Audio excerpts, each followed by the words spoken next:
Hare Krishna, dear Prabhujis and Matajis. Thank you so much for being here today on day 2 of our. Thank you so much, Prabhuji. You're very kind. I'm not deserving of such. So thank you so much for being here on day 2 of the 3-part series of Vrindavan or Rajmandal Parikrama. So I would like to request all of you to please give me your blessings and please forgive me for any mistakes that I might make in this presentation, in this session. I'm still very young and I'm learning and still prone to making a lot of mistakes. So Srila Prabhupada says there are 3 types of Rajvasis. What are the 3 types of Rajvasis? The first type is those who reside in Braj, those who reside in Vrindavan. Right? They are Brajvasis. The second type is? Those who are thinking of Braj. Yes. Yes, as Prabhu was saying, we'll come to, Prabhu described the third type. We'll come to, I knew Akhandras Prabhu will answer this. The second type of Brajvasi is those who are born in Braj, but those who reside outside of Braj. They're traveling, they're preaching. They're also called Brajvasis. Oh, he or she is a Brajvasi. They are from Braj, but they reside outside of Braj. And the third kind, as Akhandras Prabhu was saying, those who are neither born in Braj nor reside in Braj, but they carry Vrindavan, they carry Braj in their hearts. And so all of you are Brajvasis in that way, that all of you carry Vrindavan in your heart. So my humble pranams unto all of you. And I request all of you to please give me your sincere blessings. Then I would also like to thank Manmohan Nityanand Prabhu, Shraddha Mataji and Vaishnavi for very kindly being benefactors, being sponsors, hosting this program for the 3 weeks. It is not an easy thing to host a program. It takes a lot of effort, a lot of resources, a lot of austerities, but devotees like Manmohan Nityanand Prabhu and many of you take pain for the benefit of others, for my benefit, for benefit of each other. Tapyanta loka tapena sadhava prayasho jana. So devotees, Vaishnavas, they take austerities, they take pain. Tapyanta loka tapena prayasho sadhavo prayasho jana. For the benefit of everyone else, and this is Param Aradhanam Tadhi. This is their Param Aradhana. This is their form of worship. And in this way, Purusha Akhila Atmana, they are pleasing Krishna. By taking austerities, by taking pain, for the benefit of others, they are pleasing Krishna. So my humble thanks to Prabhu and family for allowing us to gather here today and meditate about Vrindavan, meditate about the pastimes of Krishna, Radharani, the Gopis, the Brajvasis in Vrindavan. So we are here in Purushottam month, second last day. Tomorrow is the last day of Purushottam month. Then we'll see this month again in about 2.5 to 3 years. So it is said that when you perform worship in Purushottam month, the benefit that you get is 16,000 times or so compared to devotional service being performed in other months, other than Damodar month, of course, where we get a lot of benefit. So what is that benefit? What do we mean when we say you get 16,000 times benefit? What is the starting point? What do we get 16,000 times of? Right? For example, if I were to say, if you were to go to Indra Mataji's house, you get 2 puris, but when you go to Savita Mataji's house, you get 3 times as many puris as you get in Indra Mataji's house. What is the 16,000 times a multiple of? It's a mercy which is received from the Supreme to progress in your devotional service. Yes, that's exactly right. So that's exactly right. So we should know what our goal is. So our goal is what? Love of Krishna. Yes, our goal is love of Krishna, Krishna Prem. We should be very clear about this because that is one thing which is common amongst all of us who are sitting here. We have a very common goal that we want to develop love of Krishna. If you don't have a goal, sorry to say, you are sitting at the wrong place, right? This is not the right forum for you. If your goal is not Krishna Prem, it is something else, right? Then this may not be the right place for you. But if your goal is Krishna Prem, then yes, that is the goal with which we have come together. So we are all in our journey to develop Krishna Prem. At least I have no love for Krishna, but I'm trying my level best based on various constraints and challenges I have in my own life. I'm trying my best, but I have no love for Krishna, but I'm trying. Right? So suppose you go to a building, right? Building has 2 lifts. One lift is for general people. It stops floor by floor, first floor, second floor, third floor. Then you have to get to the 100th floor. And the second lift is for the VIPs, for dignitaries, for special people. That lift goes very fast to the top, right? So when we perform bhakti in months like Purushottam month or special days which have special spiritual energy, we are in the second lift. We are going very fast to a journey of developing Krishna Prem. So when we perform worship in this month, it will help us accelerate our journey in developing Krishna Prem. So what is Prem? Srila Prabhupada wrote a very small book called The Art of Eternal Love. In that book, Srila Prabhupada writes that as a child grows, they slowly develop their tendency to love their parents. Then as they grow up, they develop their tendency to love their siblings. Then as they grow up, they develop their tendency to love society, friends, extended family, and so forth. And then of course they get married and so forth. But Srila Prabhupada writes that a person's loving tendency is never fulfilled until they start to love Krishna. So a person feels a level of incompleteness within themselves until they start to love Krishna. So what is love? What is the definition of Prem? We must define, the definition must be clear when you say Krishna Prem. What is Krishna Prem? What is Prem? Right? We should know the definition. What is Krishna Prem? What is Prem? Unconditional service. Yes. Attraction to something or someone. Yes, attraction. Yes. So our scriptures give a very clear definition of Prem. The definition of Prem is Sarvatha Dhvamsa Rahitam Satya Ape Dhvamsa Karane. Satya Ape Dhvamsa Karane. If there are so many reasons given for the relationship to break down, this person is rude to me, he breaks my heart, he's angry towards me. If so many reasons are given for the relationship to break down, but still sarvatha dhvamsa rahitam, but still the relationship does not break down. Yad bhava bandhanam, that bhav, that emotion which binds that relationship is saprem parikirtitaha. That is called Prem. So Krishna is sometimes breaking the gopis' hearts, breaking the hearts of Yashoda Ma. Krishna is doing so many things where someone goes, "Nahi, mujhe tumse nahi baat karni. I don't want to talk to you anymore." So many reasons are given. But Krishna leaves Vrindavan, goes to Mathura, Dwaraka. There is Viraha Bhav. But still the relationship does not break down. Then that is called Prem. Would you all agree? If someone gives you so many reasons for the relationship to break down, still the relationship does not break down. So that is the definition of Prem. Sarvata dhvamsa rahitam satya ape dhvamsa karane yad bhava bandhanam saprem parikirtatam.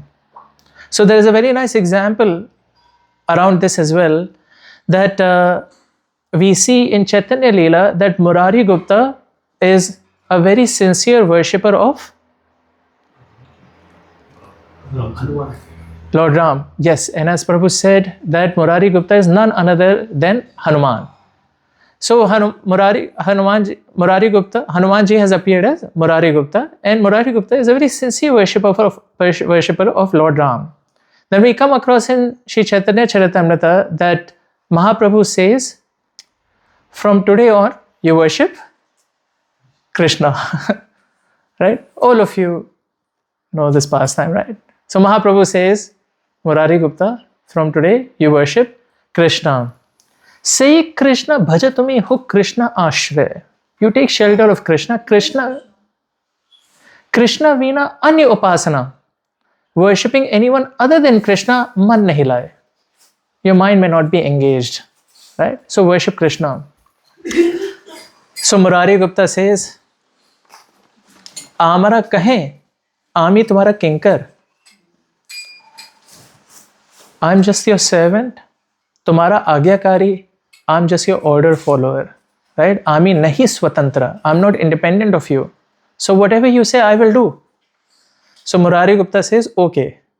But later when he goes home, he's in anxiety. How do I worship Krishna? I cannot bring myself not being able to worship Lord Ram. I cannot stop thinking of Lord Ram.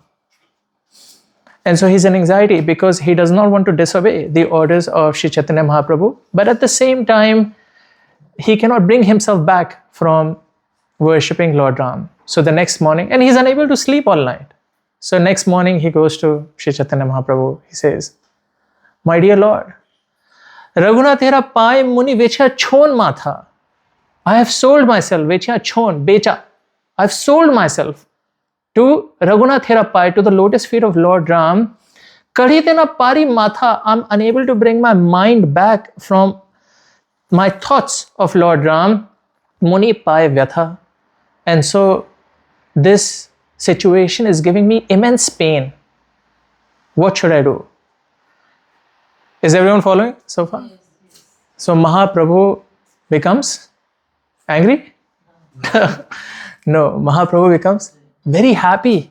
He goes, I'm so happy because even I told you to do something, you did not do. Your worship of Lord Ram is so fixed. You're so fixed in your worship of Lord Ram that even when I told you not to do it, you still would not stop. And then he says a very nice verse, which is relevant to our starting of this session. He says, Say mata seva kar. With this attitude, with this bhav, you should perform your service. This is how fixed you should be. Preeti chahe, with this love, you should worship Lord Ram. Prabhu paye. Say mata seva kar, preeti chahe, Prabhu paye. Right? Prabhu chhadi leha. Even if Lord Ram comes and says, no, you give up my worship. Don't perform service unto me anymore. Don't think about me. Prabhu chhadi leha. Even if Lord leaves you and says, no, don't talk to me anymore. Pada chhadana naya. You still do not leave them. No, my dear Lord, I will worship you. I will think about you. I will serve you. So Srila Prabhupada explains in the purport that this is chastity of devotional service. This is the attitude of performing devotional service. That even if Krishna comes and says, no, don't perform my worship, still I will perform your worship. So say bhakta dhanya, ye na chhode prabhura charan. That devotee is glorified who does not leave the lotus feet of the Lord, who does not leave the lotus feet of Krishna. Say prabhu dhanya. That Prabhu is glorified, Krishna is glorified. Why? Ye na chhode nijajan. Because he does not leave his devotees. Devotee is glorified because he does not leave Krishna. Krishna is glorified because he does not leave his devotees. Right? Durdev sevak yadi jaye anya sthan. If through some unfortunate circumstance, a practicing devotee goes somewhere else. Nahi karni tumhari seva. Jao. I'm sick and tired of you. Durdev sevak yadi jaye anya sthan. Kahin aur chala jaye. Right? Say Thakur dhanya. Krishna is glorified. Why? Tari chuli dhari an. He will grab the devotee by the hair and pull him back in his own service. So even if you want to leave Krishna's service, unfortunately you cannot. So either we accept and give 100% of ourselves to Krishna today, or struggle and fight with this emotion until a lot later stage of our life, and then accept that, 20 years earlier I should have given my life to Krishna. Because Tari Chuli Dhariyan, Krishna will bring us back into his service. So that is why people find it so difficult to leave Krishna consciousness. Because Krishna does not leave his devotees. So there is a very nice old pastime which all of you would have heard, and I heard recently when I was hearing a lecture of Deenbandhu Prabhu, and I thought I will share it here. I'm sure all of you have heard this. But it is nice to revisit because such emotions are very important, which are conveyed in these pastimes. That once a sage went to the house of a very wealthy man, and the sage is admiring the house, right? And he says, "You have a very nice house." And the wealthy man says, "This house belongs to Thakurji," right? I'm sure some of you have heard this pastime, or most of you. The wealthy man says, "This house belongs to Thakurji." Again, the sage walks across the house, and now he is admiring the possessions of the wealthy man. And he says, "Wow, your artwork, your furniture, your car, everything." We can just imagine the house of Manmohan Nityanand Prabhu for the sage. There's a BMW outside. And a Lexus. Maybe one more one day. No, it's okay. It's okay. Yes, maybe one more one day. Your possessions right now and the possessions you'll have in the future are very nice. And Manmohan Nityanand Prabhu says, all of this belongs to Thakurji. All of this belongs to Krishna.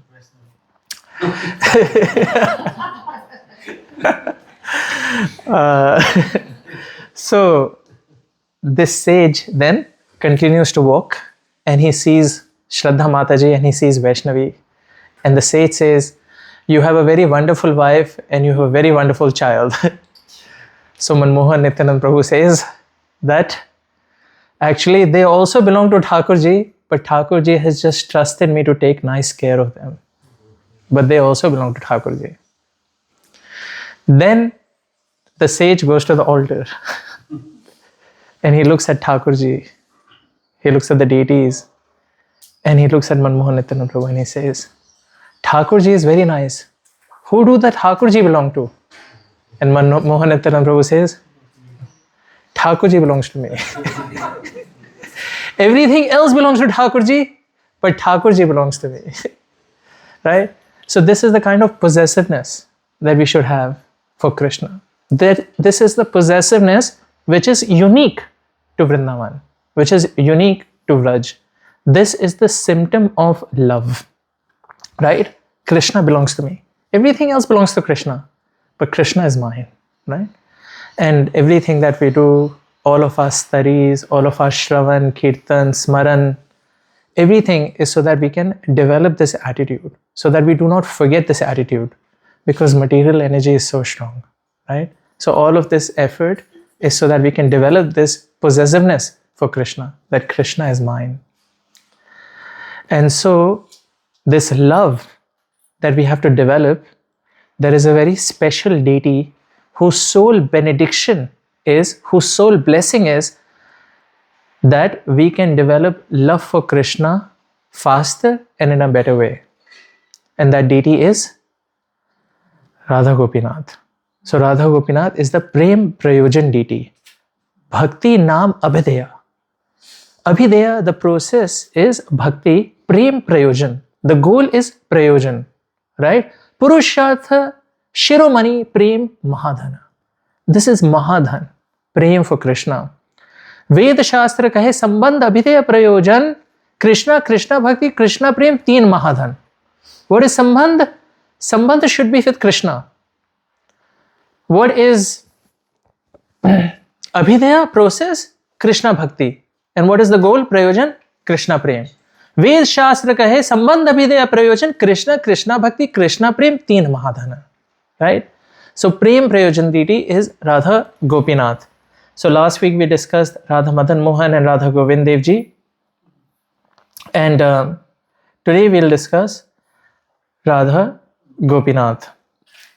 So in the map you can see where Radha Madan Mohan temple is, where Radha Govind Dev temple is. And then you can see that is where Radha Gopinath temple is. So when we are performing Parikrama. So let us begin our discussion with the Radha Gopinath temple today. So Radha Gopinath temple was established by Srila Prabhuji? No? Madhu Pandit Goswami. Madhu Pandit Goswami. Prabhu is a local. Srila Madhu Pandit Goswami. Same person, Ritvik or not? No. Yeah, I know. No. You will often see that often names are given to initiated disciples, which may sometimes be similar to the names of the Goswamis. For example, we will shortly discuss about Radha Gokul Nand Mandir, which was established by Srila Lokanath Goswami. But we also have Srila Lokanath Goswami currently today, right? Who's the spiritual master of so many devotees. So this Madhu Pandit Goswami, of course, is a very revered saint back from 1500s, 16th century. And of course, the other personality we will not discuss today for reasons as many devotees here know. So Srila Madhu Pandit Goswami. So Srila Madhu Pandit Goswami was a disciple of Srila Gadadhar Pandit. And Srila Gadadhar Pandit, upon his instruction, Srila Madhu Pandit Goswami served in the background to Srila Rupa Goswami and Srila Sanatan Goswami. He served in the background. He was very humble. And he wanted to help the Goswamis in their mission of re-establishing the holy places in Vrindavan. So one day he was sitting at Vamshivat. So Vamshivat we'll discuss shortly as well. What, as we discussed last week, what is banyan tree? What is banyan tree? One is forest. What is banyan tree? And Vamshivat is a label given to a banyan tree which is associated with a particular pastime or a particular person, like we discussed Advaitvat last week. A banyan tree associated with Advaita Acharya, where Advaita Acharya discovered the Mother Mohan deity. So Vamshivat. So where Krishna would play the flute and the Gopis would come and the Ras Leela would take place. So Ras Leela would take place actually in many locations, and that is the last topic we'll cover today before we exit Vrindavan and we start to move out of Vrindavan. So just to share that some devotees did request that we go till 1 p.m. today. So we'll try to go till 1 p.m. But if you feel you have to go, I'm mindful that there are other services and other commitments, then please do so. I think Prashad will be ready by 12:15. So if you have to go. But yeah, we'll try to go till 1 p.m. and let's see what we cover. So Srila Madhu Pandit Goswami was at Vamshivat. And Vamshivat was the place where Vajranam Maharaj established the the Gopinath deity 5,000 years ago. So it was at that place, Srila Madhu Pandit Goswami, he was crying, Gopinath, where are you? Please reveal yourself. So after some time, what happened, there were heavy monsoon season, heavy rain started to happen and a big flood took place. And what that flood did, it uprooted the banyan tree. And the next day, Paramananda Bhattacharya, who was another disciple of Srila Gadadhar Pandit, he took an offshoot of the banyan tree and went back to the original place where the banyan tree stood in order to plant it back, right, to preserve the memory for future generations. But when he went there and he saw a big hole in the ground, he saw that there was a part of a deity which was sticking out of the mud of the hole. So he called Srila Madhu Pandit Goswami, and then Madhu Pandit Goswami identified that this is Gopinath deity. And so a small hut was established and worship started to take place of Gopinath deity. Soon after, the king of Puri sent the Radharani deity, and the Radharani deity was also installed on the left side of Gopinath. So sometime later, Jahnavi Mata came to Vrindavan and Jahnavi Mata came to Vrindavan and she took darshan of Radha Gopinath. Actually, let's go there and let's come back to this. So she took darshan of Radha Gopinath. So back at that time, it was just Gopinath, and you see on the right of Gopinath, there is a smaller deity of Radharani.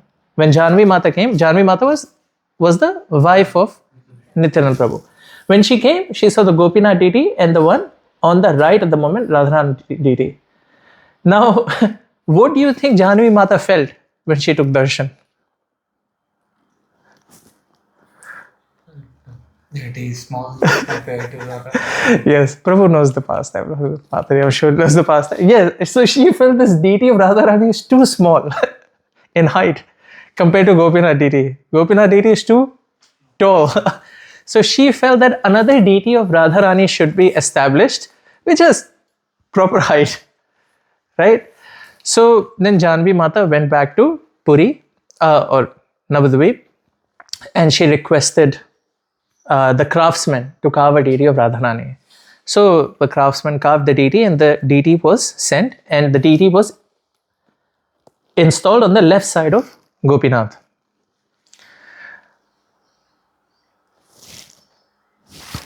Do some of you know who that deity is? The one who sits on the left side of Gopinath? Prabhu? Alright. So is that Radharani deity, the one on the left side? The small one they kept it there. Sorry? The small entity they still kept it there. They couldn't remove it from there. No. So, alright. So Janvi Mata had the deity sent of Radharani. So the pujaris installed the deity of Radharani on the left side of Gopinath. Right? Sometime later, the pujaris realized, they said, the deity does not look like Radharani. She does not look like Radharani, she looks like... No, Lalita is installed on the right of Madan Mohan. So they said this looks like Anang Manjari. So because Janvi Mata is understood to be the incarnation of Anang Manjari is the younger sister of Srimati Radharani. So the pujari said the craftsman must have modeled Radharani as per looking at Janvi Mata. They must have modeled her after Janvi Mata, so she looks like Anang Manjari. Right? So the deity was installed, but then the pujari said that this must be special mercy of Srimati Radharani, that she has given this position to Anang Manjari to be on the left side of Gopinath for the love Anang Manjari has for Gopinath. Because Anang Manjari has so much love, so much service she wants to do to Gopinath, that this is the special mercy of Srimati Radharani. One of the rarest temples you'll find where the deity of Radharani is on the right side of Gopinath or Krishna. So why is Radharani generally on the left side of Krishna? So in most temples you'll say, like in our Radha Gopinath temple, Radha Madan Mohan, Radha Govind Dev Ji, you'll notice Srimati Radharani is on the left side. So why is that the case? It's a normal place for all the consorts to be incarnated. Yes, it is. That is true. It is the normal. Why though? Heart. Sorry, Prabhu. I'll come to you, Mataji. Is correct. Say, Prabhu, same. Correct answer. So yes, there are a few reasons actually. There are two reasons we will discuss. The first reason, which is the most important reason, as Mataji said, is that the heart is on the left side, right? And so Srimati Radharani is the heart of Krishna, right? And the heart is generally kept on the left. The second reason is that Srimati Radharani appeared from the left side of Krishna. So that's the second reason, that when she first manifested, she manifested from the left side of Krishna. And the third reason is that according to cosmic energy, the right side is the more masculine side based on logic, tark vitark, and the left side is more emotional side, devotional side. So there are many different reasons, but these are sort of the three predominant reasons that we say. And that's why mostly, but you see, Radharani is so unattached to her position. She is not attached, ki nahi, main left mein hi rahungi, main hu Krishna ka dil. No, she is very compassionate. Right? Yes, Vaishnavi. Then why is she on the right sometimes? Yes, because she is very compassionate. She gives her position because she very mercifully gives that position to other gopis, like in this situation. Like male, female energy. Yes. So, does that make sense so far? Yeah. So, okay. So, we were installment of Anang Manjari. Then, sometime later, a temple was constructed. So Madhu Pandit Goswami was serving Gopinath deity in a very small hut made of clay, mud, very humble hut. Then sometime later, as all of you know, the Rajasthan kings and princes, they were very kind to the Goswamis and to our Sampradaya, so they supported a lot financially. So Raja Saganji provided funds for the temple to be constructed. But then Aurangzeb came in 1670 and a lot of destruction took place. And then the deities were moved to Jaipur, where they're currently worshipped. And then sometime later in 1700s, another temple was built. And so today when you go to Radha Gopinath temple in Vrindavan, it is that newer temple, as most of the buildings that you see was constructed after the attack of Aurangzeb.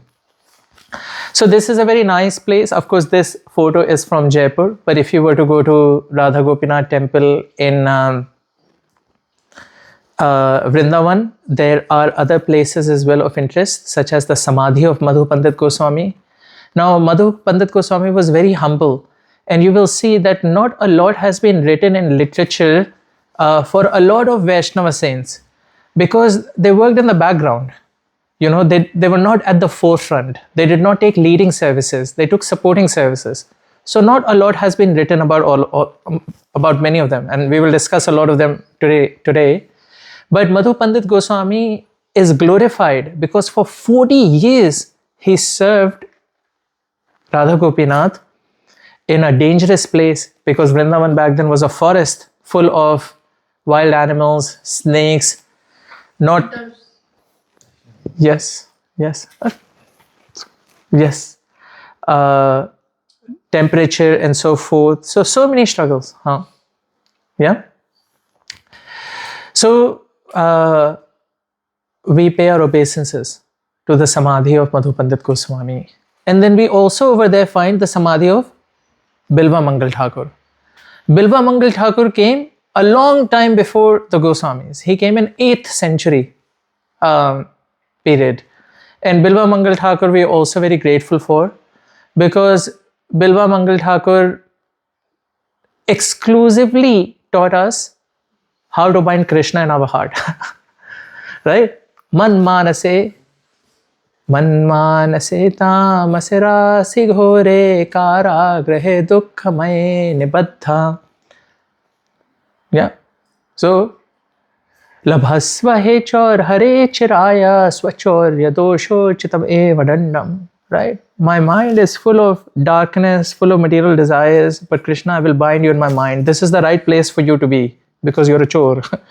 So Bilva Mangal Thakur performed intense devotion, and he taught us how to bind Krishna in our heart. He made many contributions. He wrote Krishna Karnamrita. What else did he write? Govinda Damodar Madhaveti Chaurashtakam. So when we come to the Samadhi of Bilva Mangal Thakur, we should remember, thank you so much, Bilva Mangal Thakur, for making these contributions for our benefit. How much do we enjoy when we sing Govinda Damodar Madhaveti? How much do we enjoy when we sing Chaurashtakam? Of course, Krishna Karnamrita, not so widely popularly read, but those who have read it, is such a beautiful collection of verses as well. And another thing which is very important when it comes to Bilva Mangal Thakur is that you see the attraction that he had for Chintamani before he became a saint. Such kind of attraction you will rarely ever find in written literature. He went to Chintamani right after the last rites of his father. He mistook the wooden log, he mistook a corpse as a wooden log to cross over the river. He mistook a snake as a rope to climb the walls to get to the house of Chintamani. But you see, after being instructed by Chintamani that the same intensity or attraction that you had for me to come here, the same attraction if you were to dovetail to Krishna, then you could become such a great devotee. And so we learn from this pastime, even though Bilva Mangal Thakur is so worshipable for us, that the same energy that one applies in material sense gratification, it is translated into loving propensity for Krishna. So, Atmendriya Priti Vancha Tare Bali Kam. Atmendriya Priti Vancha Tare Bali Kam. If we do something for ourselves, that is Kam. Krishnendriya Priti Ichha Dhare Prem Naam. If we apply the same energy, but to satisfy the senses of Krishna, as they're authorized by our acharyas, by the senior devotees, then that is called Krishna Prem. And so we pay our obeisances to the Samadhi of Srila Madhu Pandit Goswami and Bilva Mangal Thakur. Now let us talk about Samadhis for a bit, because we missed out talking about this last week. So let us briefly discuss about Samadhis. Why do we, and anyone other than my father, because I discussed with him, why do we, what's the benefit of going to Samadhis? Why is it recommended? Why is it recommended to go to Samadhis and pay our obeisances and chant around Samadhis? Because of them we get the Absorb the mood. Absorb the mood, yeah. So, yes, absorb the mood. Why is the mood there? Why? What energy is there? Because they are the soul. Yes, yes, yes. So it is believed, it is said that the body of a pure devotee is also spiritualized. Yeah. So that when that body is buried, it is still a place of spiritual importance. There is spiritual energy being emanated. We'll discuss a little bit later that when Srila Prabhupada was in Radha Damodar temple, he would ask his disciples to go chant near the Samadhi of Srila Rupa Goswami. Right? There's energy there. That body is spiritualized. That is why we generally do not cremate the body of a sannyasi who's passed away. For example, His Holiness Kadam Kanana Swami. So his Samadhi is in Goshala, right? Bhaktivedanta Goshala. Yeah? It is spiritualized place, right? So that is the reason why we go to Samadhis. It is a place where there is heaps of spiritual energy. And you know, we, as Mataji said, we get that energy. Yeah. So, what are the different kinds of Samadhi? Pushpa Samadhi is there. Let's discuss about Pushpa Samadhi in a little bit. First kind of Samadhi is? We call it Bhu Samadhi. Bhu Samadhi is when the body is physically buried, right? For example, the Samadhi of Srila Prabhupada, right? His Holiness Kadam Kanana Swami, right? We, of course, every day, Samsara Davanal in Vrindavan, there is Bhu Samadhi, right? The second kind of Samadhi is Bhasma Samadhi, right? Where it is cremated and the ashes are buried. For example, we didn't discuss it last week, but we discussed the Samadhi of Raghunath Bhatt Goswami in Govind Devji temple in Vrindavan. That is Bhasma Samadhi. And the reason why that was the case, because there was fear at the time that the Muslims would try and excavate and try and spoil the Samadhis of the Vaishnavacharyas. So there was fear that the Muslims, the atheists at the time, would try and spoil this. So it was burned, and a portion of the Bhasma Samadhi was installed in Radhakund for Raghunath Bhatt Goswami, and a portion was installed in Radha Govind Devji Mandir in Vrindavan. And the third kind of Samadhi, as Mataji said, is Pushp Samadhi. What is Pushp Samadhi? some part of you is wonderful, some part. Excellent. Yes, that is correct.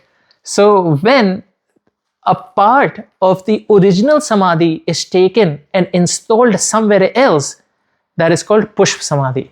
For example, we'll slowly study the Samadhi of Bhakti Siddhanta Saraswati Thakur in Radha Damodar temple, when we come to Radha Damodar temple shortly. So in Radha Damodar temple, there's Pushp Samadhi of Bhakti Siddhanta Saraswati Thakur. So from his original Samadhi in Mayapur, right, a portion is taken. For example, a portion could be, sorry? Here is, mostly it is either a piece of cloth or chanting beads or so forth. Yeah. But yeah, any part could be taken, but mostly it is either their chanting bag, chanting beads, their piece of cloth that is taken and installed somewhere else. That is called Pushp Samadhi. Is there any difference between Pushp Samadhi, Bhashma Samadhi or Bhu Samadhi? No difference. They're all the same. All that matters is our faith. Right? There's no difference. So if we were to worship the samadhi of, or pay our obeisances to the samadhi of Bhakti Siddhanta Saraswati Thakur Maharaj and Radha Damodar, or if we were to pay our obeisances in Mayapur, is it any different? No, it is the same, right? Because we cannot say one part is spiritualized, another part is not spiritualized, right? No, only half the body was spiritualized, the upper half was not. Kapde nahi the spiritualized. No, we cannot say that. Every part of a pure devotee is spiritualized. And we'll discuss along these themes a little bit more throughout today. Right? So yeah. So that was the history of Gopinath temple. Clear? Sab jayenge Gopinath temple, Vrindavan mein?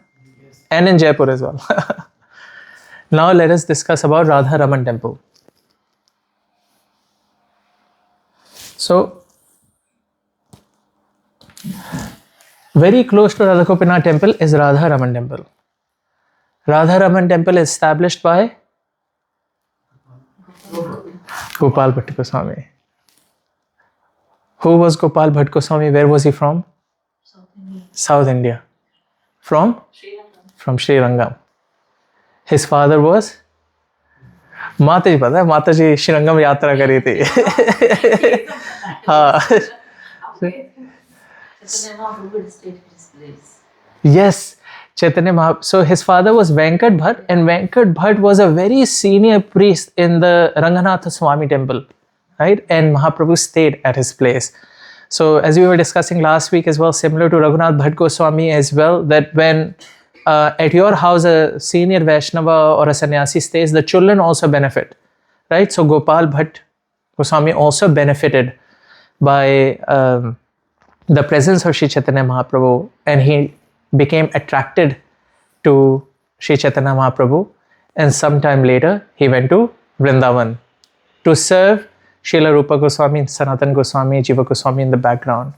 And Gopal Bhatt Goswami was very humble. He actually he contributed a lot.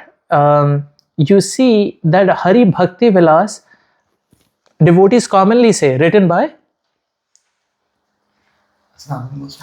Very commonly we say it's written by Srila Sanatan Goswami. But when you actually read the author of Hari Bhakti Vilas, who is the actual author?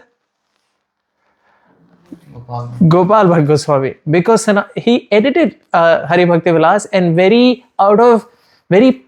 Srila Sanatan Goswami, being very pleased by the humility of Gopal Bhatt Goswami, published Hari Bhakti Vilas under the name of Gopal Bhatt Goswami. So that was the humility of Gopal Bhatt Goswami, and of course that was the mercy of Srila Sanatan Goswami. And there were some other contributions of Gopal Bhatt Goswami as well.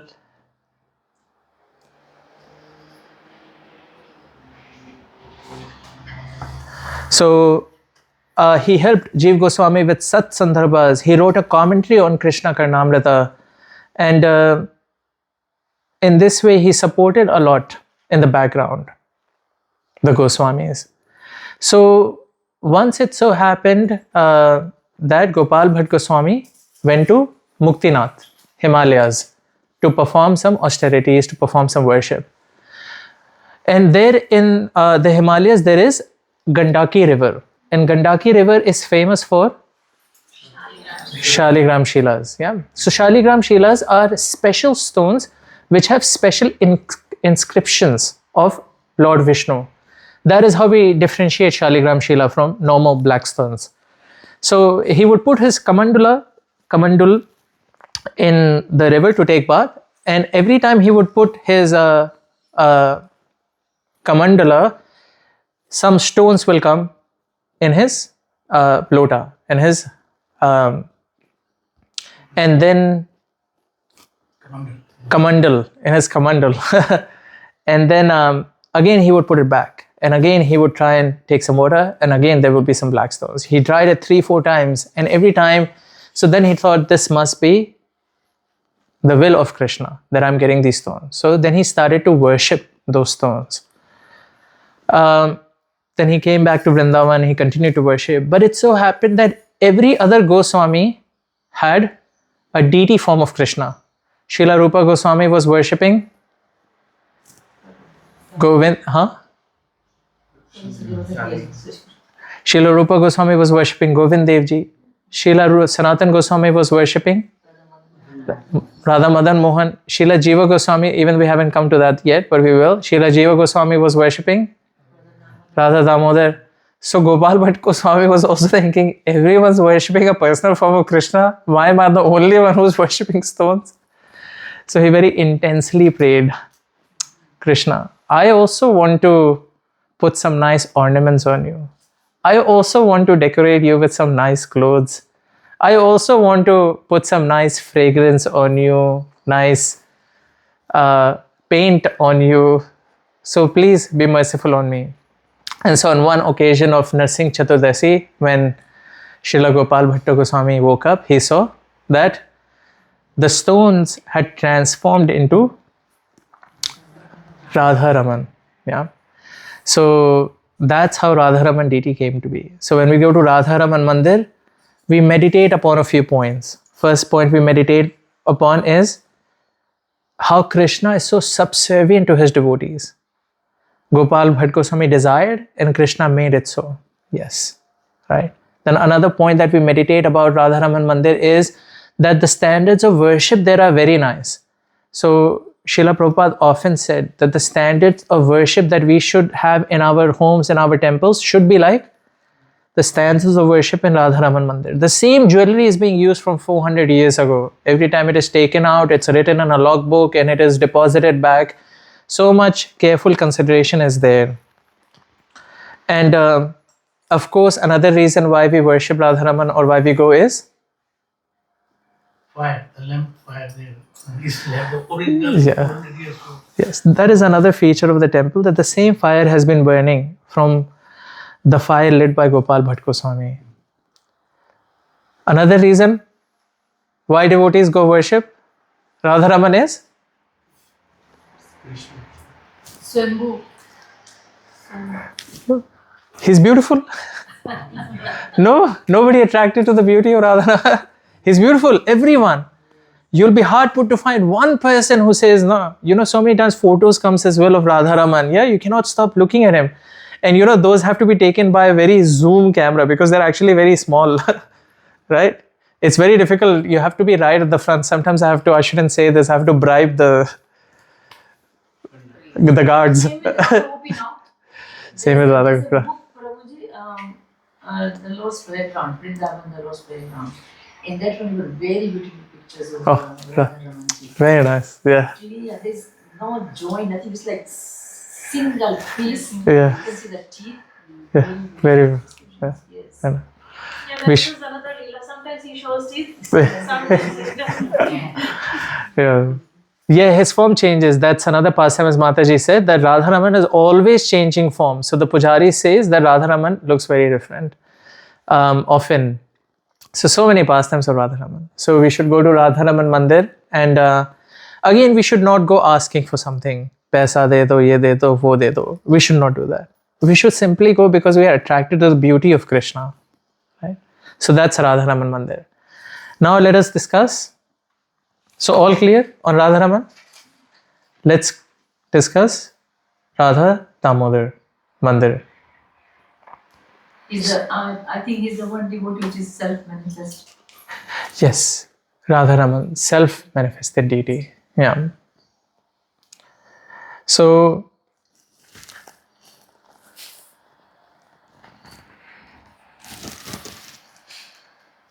Radha Damodar, not far from Radha Raman.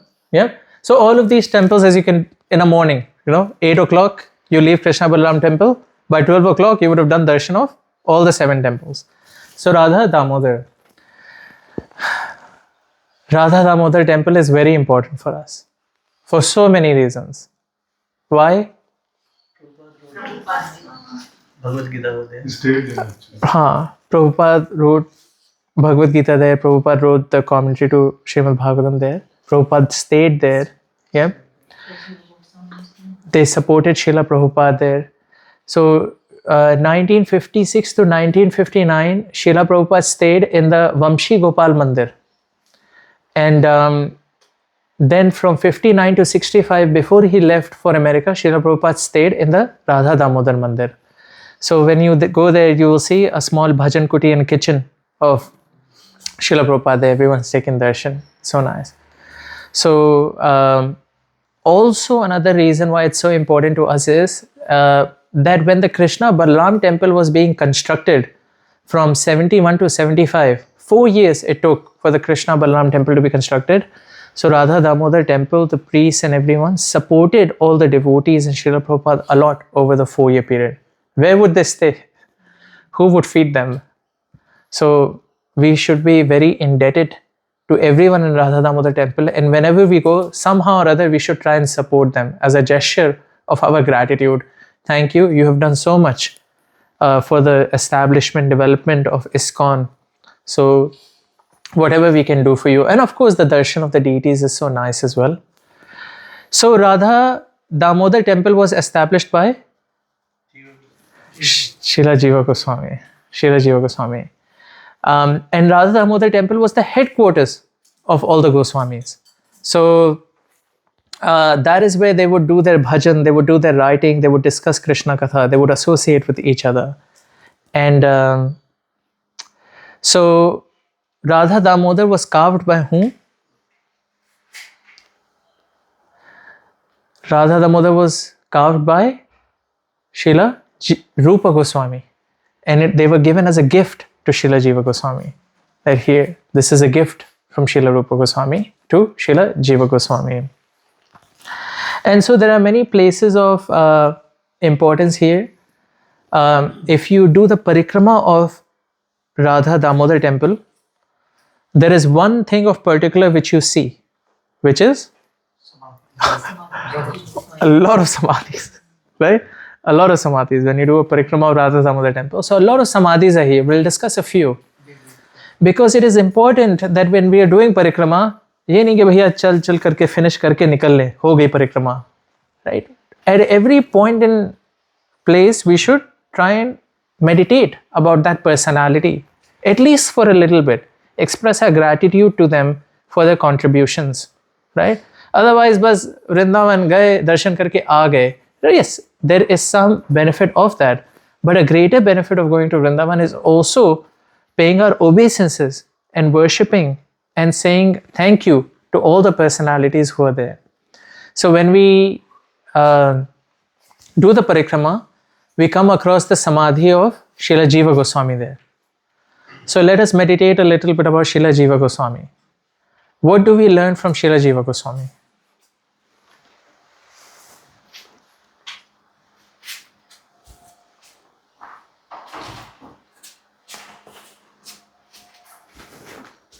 He wrote a lot of books. Yeah, he wrote a lot of books. Let's start from there, right? So we'll discuss a few points about Srila Jiva Goswami. It's important, right? This is important, right? To meditate about Srila Jiva Goswami. He wrote a lot of books. So the principle that we'll talk about here, even though activity is that he's written a lot of books, but we'll talk about both. The first principle over there is applying our talents unto service of Krishna. So Srila Jiva Goswami was naturally very intelligent, very scholarly. So he applied his talents in writing books, in explaining devotional service to Krishna and explaining Krishna Prem. So he wrote Sat Sandarbhas, right? Which is very detailed commentary on Srimad Bhagavatam. So, and all the, of course, the Vedantas as well. So the principle there is that we should apply our talents in service of Krishna. Then he wrote a lot of books. So do we read the books that were written by Srila Jiva Goswami in our day-to-day life? Shyamananda Prabhu saying yes, Dashrath Prabhu saying no. Both are correct.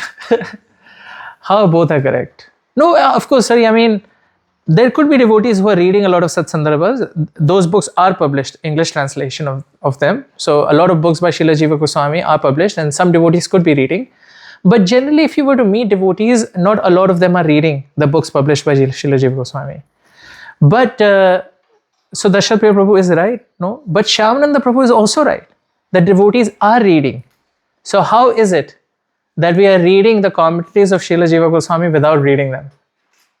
Prabhupada is Prabhupada mentioned mentioned many points.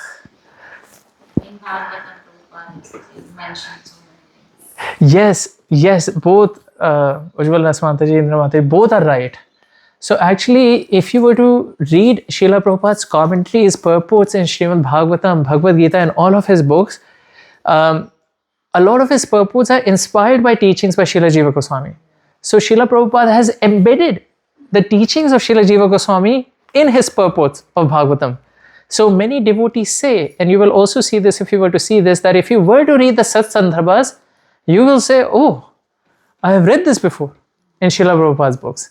So that is one way we are honoring Srila Jiva Goswami as well. That is the honor given by Srila Prabhupada to Srila Jiva Goswami. Srila Prabhupada did not concoct anything by himself.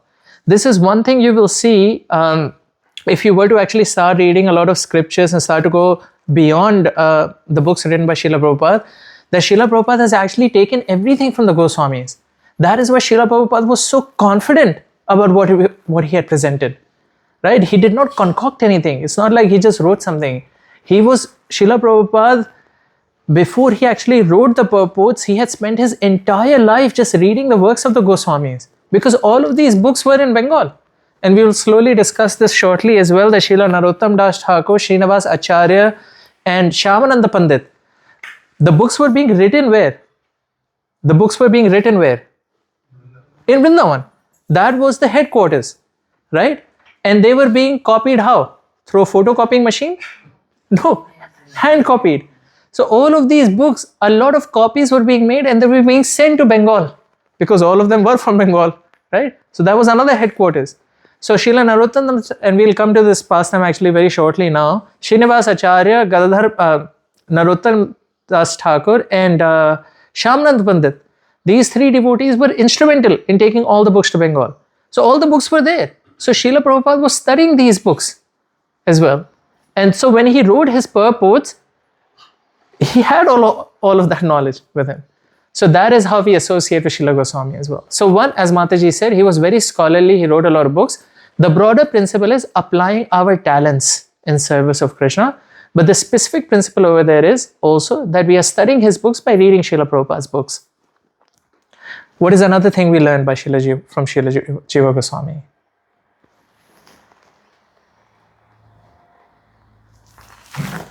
One thing we just discussed, Srila Jiva Goswami helped a lot of devotees in disciplic succession, even though neither Srinivas Acharya, Narottam Das Thakur or Shyamananda Pandit were direct disciples of Srila Jiva Goswami, but Srila Jiva Goswami took everyone who came to Vrindavan after him under his wing and guided them, taught them and engaged them in service of Krishna. So helping other peoples, that is something we learn from Srila Jiva Goswami. And there are two other things that we'll discuss now. Firstly, defending Guru. Yeah, yes. So you see, our Goswamis were so humble that a lot of people from a lot of different sects would come and try and take advantage of them, criticize them, critique them. And the Goswamis would say, yes, you're right. So many faults in what I've done. But you know, if you want to establish something for a long term, people should have faith that this is the right thing. So if someone says something and someone says, no, you're wrong, and you say, yes, I'm wrong, then people in general would not believe that. They would not take to that process because there needs to be some authority that this principle is correct, that this path is correct. So Srila Rupa Goswami, Srila Sanatan Goswami, they were very humble. So once, we'll use names for the purpose of knowledge, but whatever names that we do take, we should know that they're also worshipable to us. So Vallabh Bhatt was another personality at the time, and today we have Vallabhacharya sect, Pushti Marg sect. But Vallabh Bhatt was another contemporary of Sri Chaitanya Mahaprabhu. And so, of course, you know, when two sects come together, tumhare sect mein ye galti hai, tumhare sect mein ye galti hai. So Vallabh Bhatt at that time, but even though Vallabh Bhatt, as I say this, he is very worshipable to us because he's a very senior personality. So what we are discussing is only for the purposes of glorifying Srila Jiva Goswami, the Goswamis, not as a means of criticizing anyone, right? So Vallabh Bhatt at that time, he had a little bit of pride that what I'm saying is correct. So he was criticizing the Bhakti Rasamrita Sindhu being written by Srila Rupa Goswami, because Srila Rupa Goswami would ask for feedback. Please give me feedback. So of course he does not necessarily need feedback because Srila Rupa Goswami himself is quite talented. So Vallabh Bhatt criticized. So Srila Jiva Goswami said, "Aao, mere saath. Come with me." And he took him to the side. He said, "Kahan galat hai dikhao." Then Srila Jiva Goswami said, "No, this is not right. Wrong. This is right." Then Vallabh Bhatt said, "No, this is wrong." Jiva Goswami said, "No, this is correct." Then Vallabh Bhatt said, "No, this is wrong." Jiva Goswami, "No, this is also correct." Then Vallabh Bhatt, of course, Vallabh Bhatt was also humble, right? So Vallabh Bhatt said, "Oh yes, what Jiva Goswami is saying is correct. No, this is correct. Valid argument."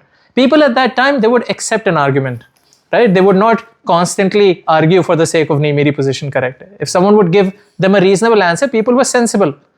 Today, of course, as Kaliya progresses, people are less sensible, right? So then Vallabh Bhatt went to Rupa Goswami and he said, "Actually, my apologies. Whatever critiques I called out on Bhakti Rasamrita Sindhu, I take them back. Jiva Goswami has explained to me very correctly what you've done." But then Srila Rupa Goswami was not happy, right? He was not happy. Said, "Who are you to correct Vallabh Bhatt? Vallabh Bhatt is senior to you. How can you correct Vallabh Bhatt?" And so what did Srila Jiva Goswami say? "मैंने आपको तो protect किया, क्या गलत किया?" Did he say that? Huh? No. Banishment. Yeah. So Srila Rupa Goswami banished Srila Jiva Goswami. नहीं, तुम वृंदावन से बाहर जाओ. You do not belong to Vrindavan. Vrindavan is for humble devotees. And Srila Jiva Goswami खुन्नस में गए. No. Alright. Whatever is your order. Right? So protection, and the second thing that we learn is obedience to Guru. Whatever Guru says. So Srila Prabhupada writes in his purports that actually Srila Rupa Goswami was internally happy or angry? Internally he was happy, because that is the quality of a disciple, to defend one's Guru. But externally he had to establish the principle of humility as well.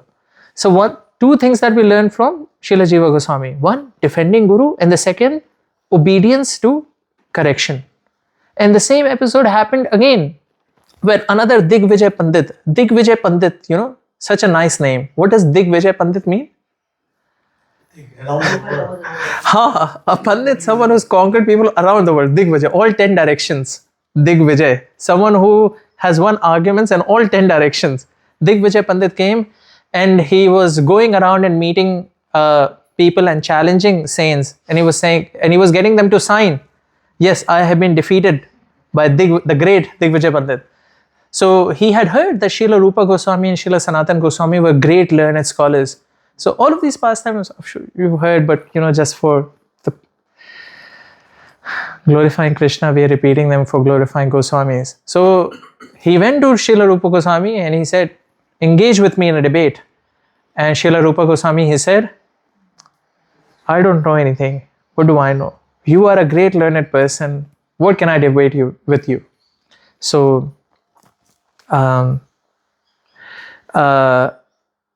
Digvijay Pandit said, "Then, well, if you accept defeat, sign this affidavit." So Srila Rupa Goswami very happily signed the affidavit. And then Digvijay Pandit, "Ye dekho, maine Rupa Goswami ko hara diya. Ye dekho, maine Rupa Goswami ko hara diya." So again, Srila Jiva Goswami, when he heard it, it's like, no, this is not cool. This is not good. And so Jiva Goswami engaged in a very lengthy debate for 7 days with this Digvijay Pandit, and he defeated them, humiliated this Digvijay Pandit in front of all the Vrajvasis. So, and then he asked him, "Give me that affidavit," and he फाड़ के फेंक दिया. If I have defeated you, imagine my Guru. He was a Mayavadi. He was a personalist. I'm not 100% sure, Mataji. I haven't specifically read whether he was a Mayavadi or not in my readings, but it could be. That is the case. Maybe you might have read, Mataji, somewhere. So the source of everything that I'm discussing today is a book, Vraj Mandal Parikrama, written by Raj Shekhar Brahmachari, right? So in that book, he has described all of these places and pastimes. I haven't maybe I'm not remembering Mataji, could be that he could be Mayavadi. So he said, give me the affidavit back. He's like, imagine what I've done to you. You see what I've done to you, imagine what my guru would have done to you. Right? So he tore that affidavit. So again, Srila Rupa Goswami, happy or angry? You have zero humility. You have zero humility. Again, leave Vrindavan. Right? Of course, Jiva Goswami is very worshipable. All of this is something to teach us. Right? Srila Prabhupada writes, one should defend one's guru like Srila Jiva Goswami, and one should be ready to be chastised like Srila Jiva Goswami. So when we go and pay our obeisances to Srila Jiva Goswami, we should meditate on these 4 points. First, defend Guru, right? Don't think of oneself as greater than Guru, or मैं अपने गुरु से आगे निकल गया. Second, take correction from one's Guru. Be obedient to Guru. Third, apply your talents in service of Krishna, just like Srila Jiva Goswami applied his talents, whatever your talents might be. And lastly is help other people who are coming after you and help set up the parampara succession. So in this way, we pay our obeisances to the Samadhi of Srila Jiva Goswami.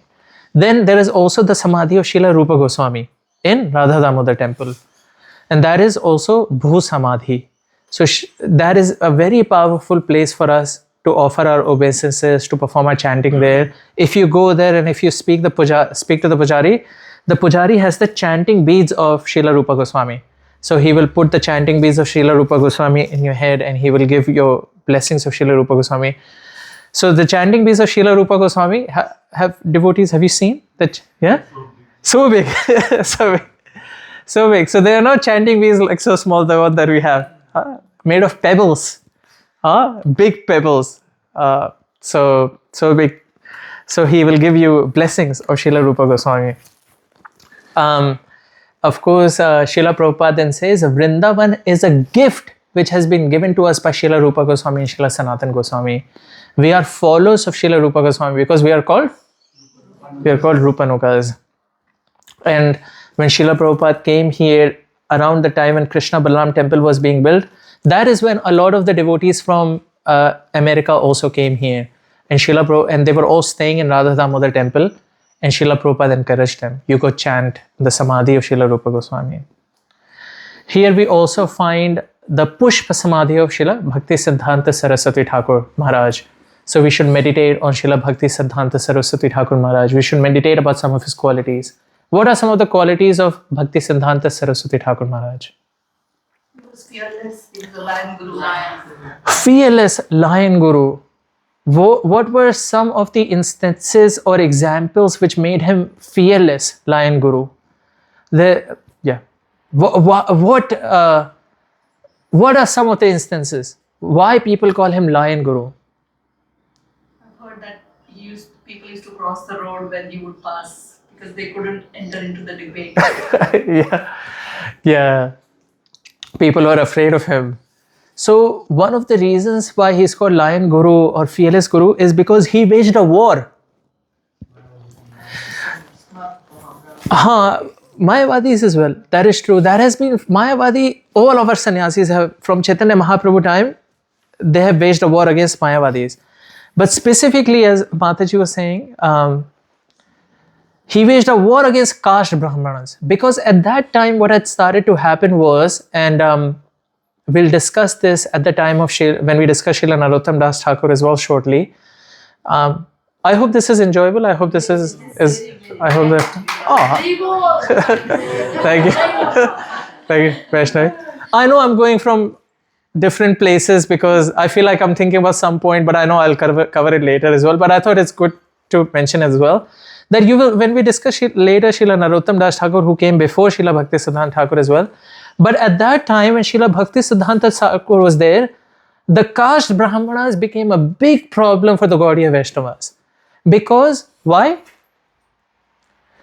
Because they were saying who is eligible to do bhakti, who is not eligible to do bhakti. Only Brahmanas are eligible to do bhakti. Anyone else is not eligible to do bhakti. Right? So, of course, we don't follow that. Right? We don't necessarily say, oh, Brahmanas are only Vaishnavas. Vaishnavas are above. Vaishya, Shudra, Kayast, Brahmanas, yeah. Vaishnavas are above those labels, right? So you will see that Srila Narottam Das Thakur, he was a Kayast. He was not a Brahman. But he initiated a lot of Brahman disciples. So a lot of people became against him, against Narottam Das Thakur. We'll discuss that shortly again. So Srila Bhakti Siddhanta Saraswati Thakur Maharaj waged a war against caste Brahmanas, right? And of course, as part of that, you'd get a lot of death threats as well, right? It's not easy to go against a big group of people who have common vision. A lot of those people had a common vision. No. Vaishya, Shudras, Kshatriyas, and so forth, they are not allowed to perform bhakti. They should not be allowed inside the temple as well. And that's another pastime, that when Srila Bhakti Siddhanta Saraswati Thakur Maharaj was performing Vraj Mandal Parikrama in 1930s, there were a lot of temples where him and his followers were not allowed to enter because they said, oh no, these are not Brahmanas. So this became a big thing back then. Today also in certain temples, you'll go, foreigners are not allowed. I'm sure Sudharas is remembering a past time we went to Hanuman Bedi temple in Jagannath temple, and the person who was standing there said, no, she is a foreigner, she's not allowed. I said, ye foreigner nahi, Hindi bolo. And then he's like, nahi, main foreigner nahi hu. And then she was finally allowed inside Hanuman Bedi temple. And you know, Hanuman Bedi temple, such beautiful Hanuman Bedi deities are there. If you've been, who he has been to Hanuman Bedi temple? Yeah, Hanuman Bedi, you must go. Such beautiful, large Hanuman deity. And of course, Bedi means chained, right? They are chained. There is a different pastime. Is it in Vrindavan? In Jagannath. Jagannath Puri. Yeah, Hanuman Bedi temple. It's near the Sonark temple. Yeah, in the same area. So you know, but Gaudiya Vaishnava philosophy is not that anybody is restricted from going inside any temple. Yeah, Vaishnavas are above that. So in this way, Srila Bhakti Siddhanta Saraswati Thakur was fearless. Another thing we learn from Srila Bhakti Siddhanta Saraswati Thakur Maharaj.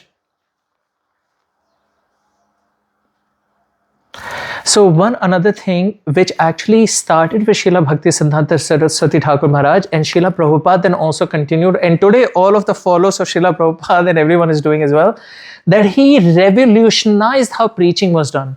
He would use the latest technology for preaching methods. So as an example, printing press, right? Of course, then Srila Prabhupada used that later. Srila Prabhupada used tape recorder. Whatever latest technology can be used for mass preaching purposes, right? So Srila Bhakti Siddhanta Saraswati Thakur initiated that. So he started a printing press, daily newspaper, Nadia Prakash, Sajjan Toshani, right? So in this way, Srila Bhakti Siddhanta Saraswati Thakur encouraged or gives us inspiration. Whatever latest technology that we have, we should use that technology for mass propagation of Krishna consciousness. So today the latest technology being used is social media. Instagram, Reels, YouTube Shorts, yes. Yeah. So today YouTube Shorts, Instagram Reels, Facebook Reels, devotees are using it, right? It's become the latest weapon in preaching Krishna consciousness, right? No matter how many views someone gets, but that's the latest technology for mass propagation. 150,000 views, 20 million views, 30 million views. So Srila Bhakti Siddhanta Saraswati Thakur was the original pioneer of using latest technology for mass propagation of Krishna consciousness. And then this is the last pastime we will discuss from Radha Damodar temple. There is a samadhi of a very special person or special leela, and that is King Bhirambhir. So he's not, you may not have heard of King Bhirambhir, but his samadhi is there, and we also worship him. We also pay our obeisances. So as I was sharing earlier, that Srila Jiva Goswami and the Acharyas, they were writing books in Vrindavan, and those books were being transported to Bengal by Srinivas Acharya, Narottam Das Thakur, and Shyamananda Pandit. So while they were transporting books, they were going through the kingdom of King Bhirambhir. And King Bhirambhir his kingdom was famous for one thing, not for a good thing. His kingdom was famous for highway robberies, right? Dacoits. Prabhu, you know the pastime, I think. Huh? Shyamanand Pandit knows the pastime. Shyamanand Prabhu knows the pastime. Yes, King Bhirambhir's kingdom was famous for highway robberies, loots, and so forth. So one day the astrologer told him, tomorrow a very great treasure will be passing through your kingdom. Steal that treasure. So, but the next day what was about to pass was a truckload of books. But of course the astrologer did not know that. All he did was, he looked at the planets, he looked at his calculations, and he saw great treasure was passing. So King Bhirambhir became very excited.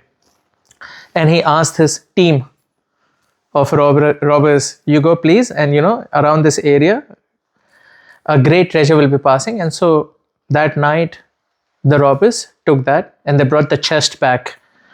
And when King Bhirambhir opened the chest, unfortunate for him, he saw books. So he became very disappointed. ये क्या है? फालतू के astrologer हो तुम, कुछ नहीं पता तुमको. So the next morning when the devotees, they woke up, Srinivasa Acharya, Shyamanand Pandit, Narottam Das Thakur, they became very sad because a lot of effort had gone into copying those books. So Srinivasa Acharya said, I will stay back, and Narottam Das Thakur and Shyamanand Pandit, you go ahead. I will stay back, I will find the books, and then I will come. So then Srinivasa Acharya did not know where to start, so he started to preach Bhagavatam over there. And as he continued to preach, word came into the ears of King Bhirambhir that someone is preaching very nice Bhagavatam. And so King Bhirambhir said, okay, come to my sabha, give some katha.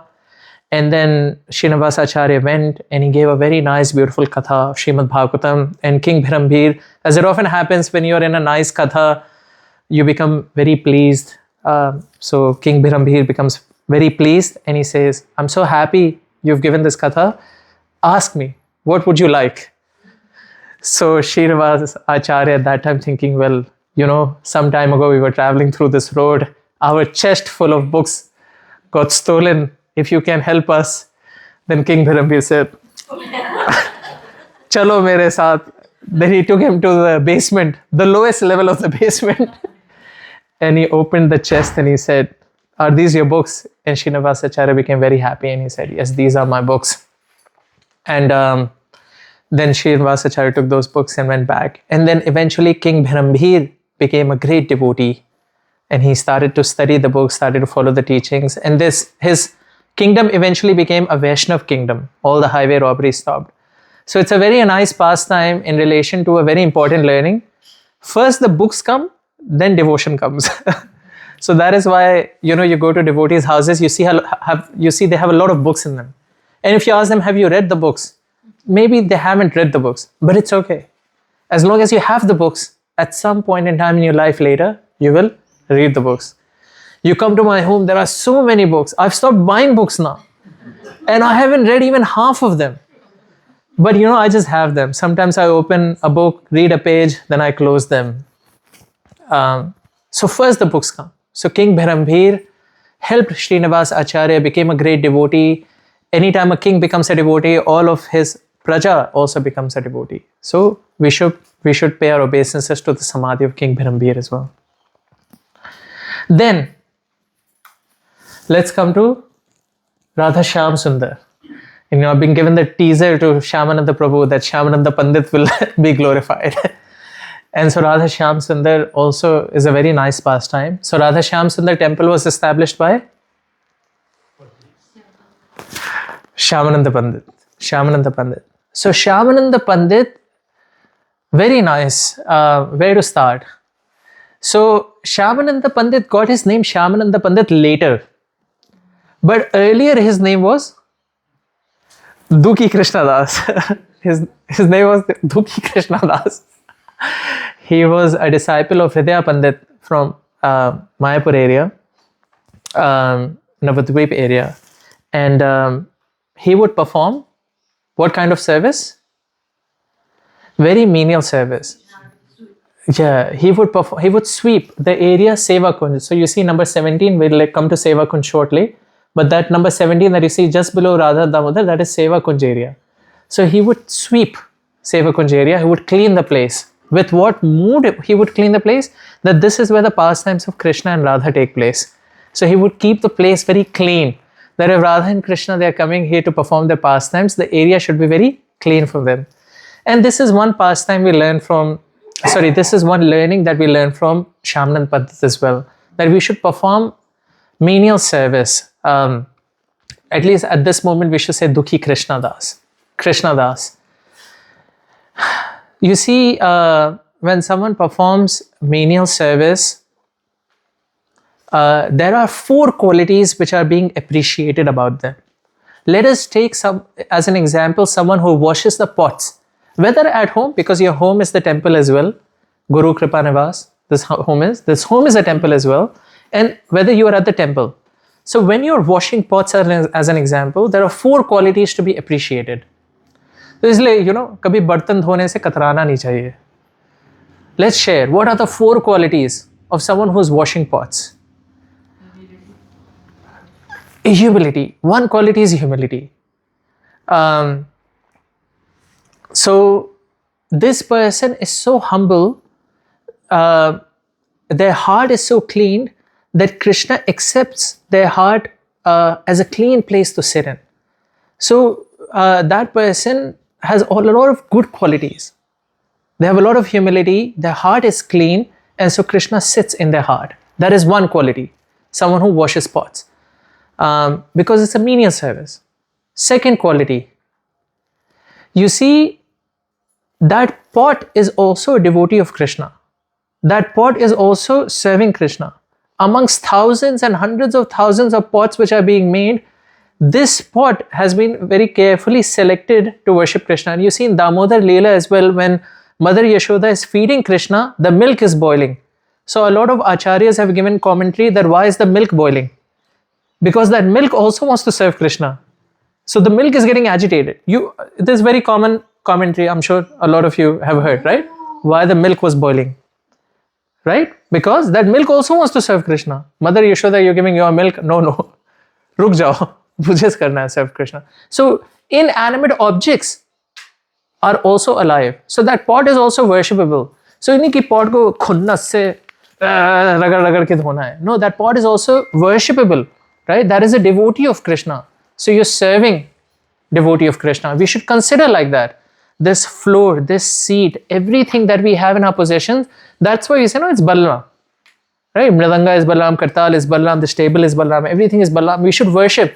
You will see that before someone who speaks Krishna Katha, they worship, they pay obeisances to the Vyasasana. Right? We pay obeisances to the Vyasasana. No. Because this is representing Balaram. This is also a devotee of Krishna. Right? So the pot is also worshipable. So that is the second. First we discuss humility. Second is we are serving. So Seva Kunj area is also worshipable for us. That is also devotee of Krishna. They are also, Seva Kunj is excited. Of all the kunjas, I have been selected to serve the intimate pastimes of Radha and Krishna. The third quality is that we are serving other devotees who are dependent on those pots, on those services. Right? So you are serving the chef who is dependent on your service. So you're serving other devotees as well. And the last reason is that you're inspiring other people by performing menial service. You're inspiring other people. Otherwise, people do not generally get motivated to perform menial service. But by performing menial service, you're motivating other people. Like for example, I'm sure Prem Bhakti Mataji would not like me to say this, but many of you would not know. But Prem Bhakti Mataji cleans the women's bathroom in Radha Gopinath temple after Mangal Aarti. So that any Mataji who comes after, she finds the bathroom to be clean. Right? So often devotees are performing menial service, so people don't even see that. But that is menial service. Right? So devotees get inspired by other people. Even though I haven't been able to come to the position of Prem Bhakti Mataji, but it is inspirational. So we remember that Mataji is doing it, so we should also be doing that.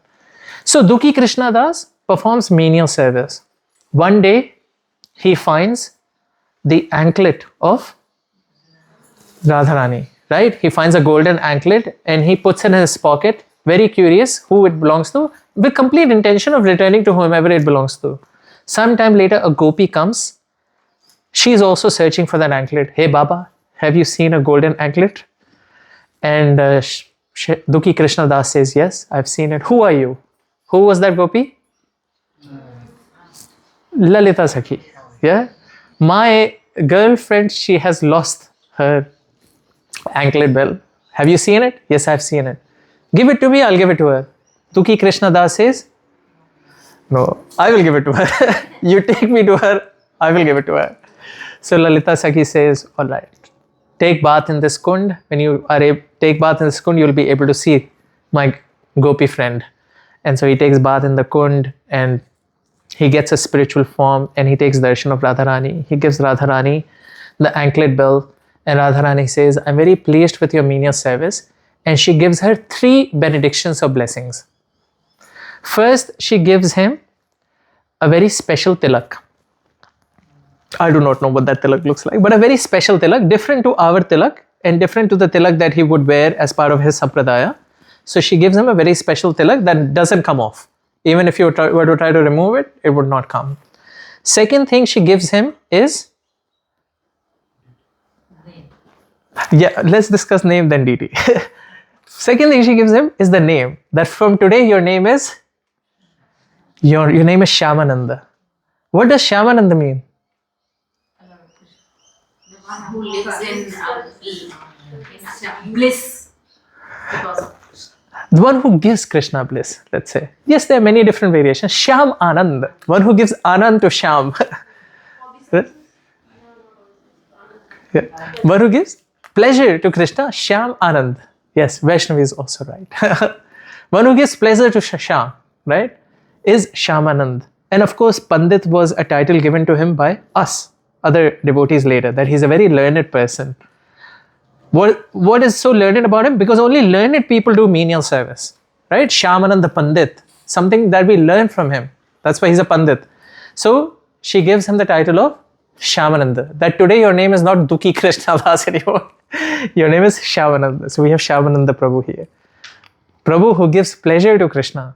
And the third thing which Radharani gives Shyamananda Pandit is a deity of Shyam Sundar, right? So that deity of Shyam Sundar is the one which is in Radha Shyam Sundar. The deity of Shyam Sundar is the one in Radha Shyam Sundar.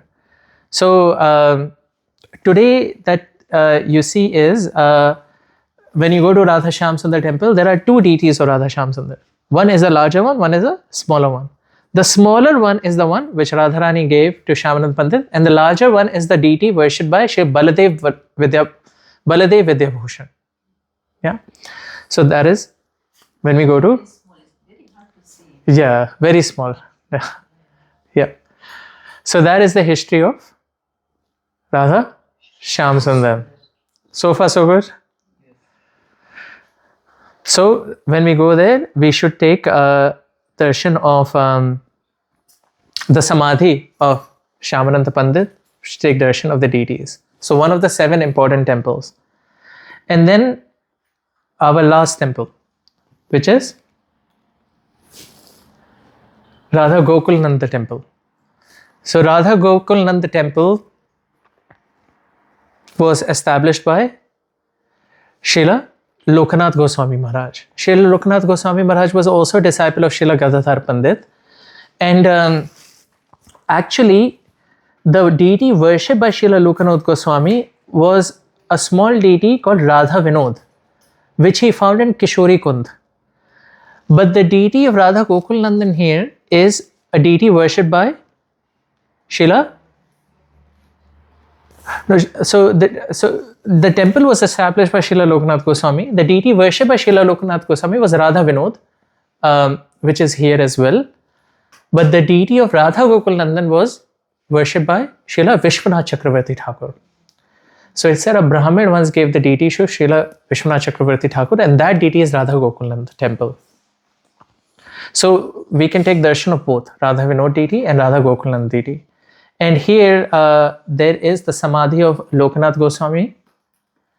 And here there is also there is Pushpa Samadhi of Narottam Das Thakur. So why Pushpa Samadhi? So that is where his cloth, beads and so forth are there. Because when Narottam Das Thakur passed away, it is said that his form just dissolved into the Ganga. His form, when he entered the Ganga, when he passed away, his form just dissolved. So there was no body, so to say, there was no bhashma. So all his possessions were buried over here. So that is the Pushpa Samadhi of Srila Narottam Das Thakur. And Srila Narottam Das Thakur was the only disciple of Lokanath Goswami, because Lokanath Goswami was very humble again. Humility was a principle which was common across all of our Goswamis and Acharyas. So Lokanath Goswami said, I do not want to take any disciples. But Mahaprabhu had said, you will make one exception in the future. And Lokanath Goswami had resisted a lot. No, I will not make any exceptions. But Mahaprabhu said, no, you will make one exception. So he took on one disciple, Narottam Das Thakur, because Narottam Das Thakur pleased Lokanath Goswami. And all of you know this, the service that he performed is he cleaned the area where Lokanath Goswami would perform his morning duties. So by showing so much humility, Srila Narottam Das Thakur pleased Lokanath Goswami and became his disciple. And of course, Narottam Das Thakur is glorified. So many bhajans he has written that we sing. And also because he carried forward the torch of Guru Parampara after, of course, Jiva Goswami came, Krishna Das Kaviraj Goswami, and then came Narottam Das Thakur, who carried forward the torch of Guru Parampara. And then after Narottam Das Thakur, there came a big gap in the parampara. And this is something that we have something to learn from as well. Because you see, who comes after Narottam Das Thakur in Guru Parampara? Srila Vishwanath Chakravarti Thakur. Right? In our Guru Parampara, if you go up, right? You see, above Srila Vishwanath Chakravarti Thakur, after Narottam Das Thakur is Srila Vishwanath Chakravarti Thakur. Now, Srila Vishwanath Chakravarti Thakur, the time difference between Narottam Das Thakur and Srila Vishwanath Chakravarti Thakur was of a few decades. There were a few decades of difference because the disciple of Narottam Das Thakur was Ganga Narayan Chakravarti. Then disciple of Ganga Narayan Chakravarti was Krishna Charan Chakravarti. Disciple of Krishna Charan Chakravarti was Radha Raman Chakravarti. Then disciple of Radha Raman Chakravarti was Srila Vishwanath Chakravarti Thakur. Right? So how do we say that Srila Vishwanath Chakravarti Thakur comes in Guru Parampara after Narottam Das Thakur? Right? If someone asks you the question, you should know the answer. Right? 30-40 साल का difference है, तुम्हारी परंपरा बिल्कुल गलत है. Someone can come to you and say this. You should know. We should know. Right? So how do you say? What is the reason?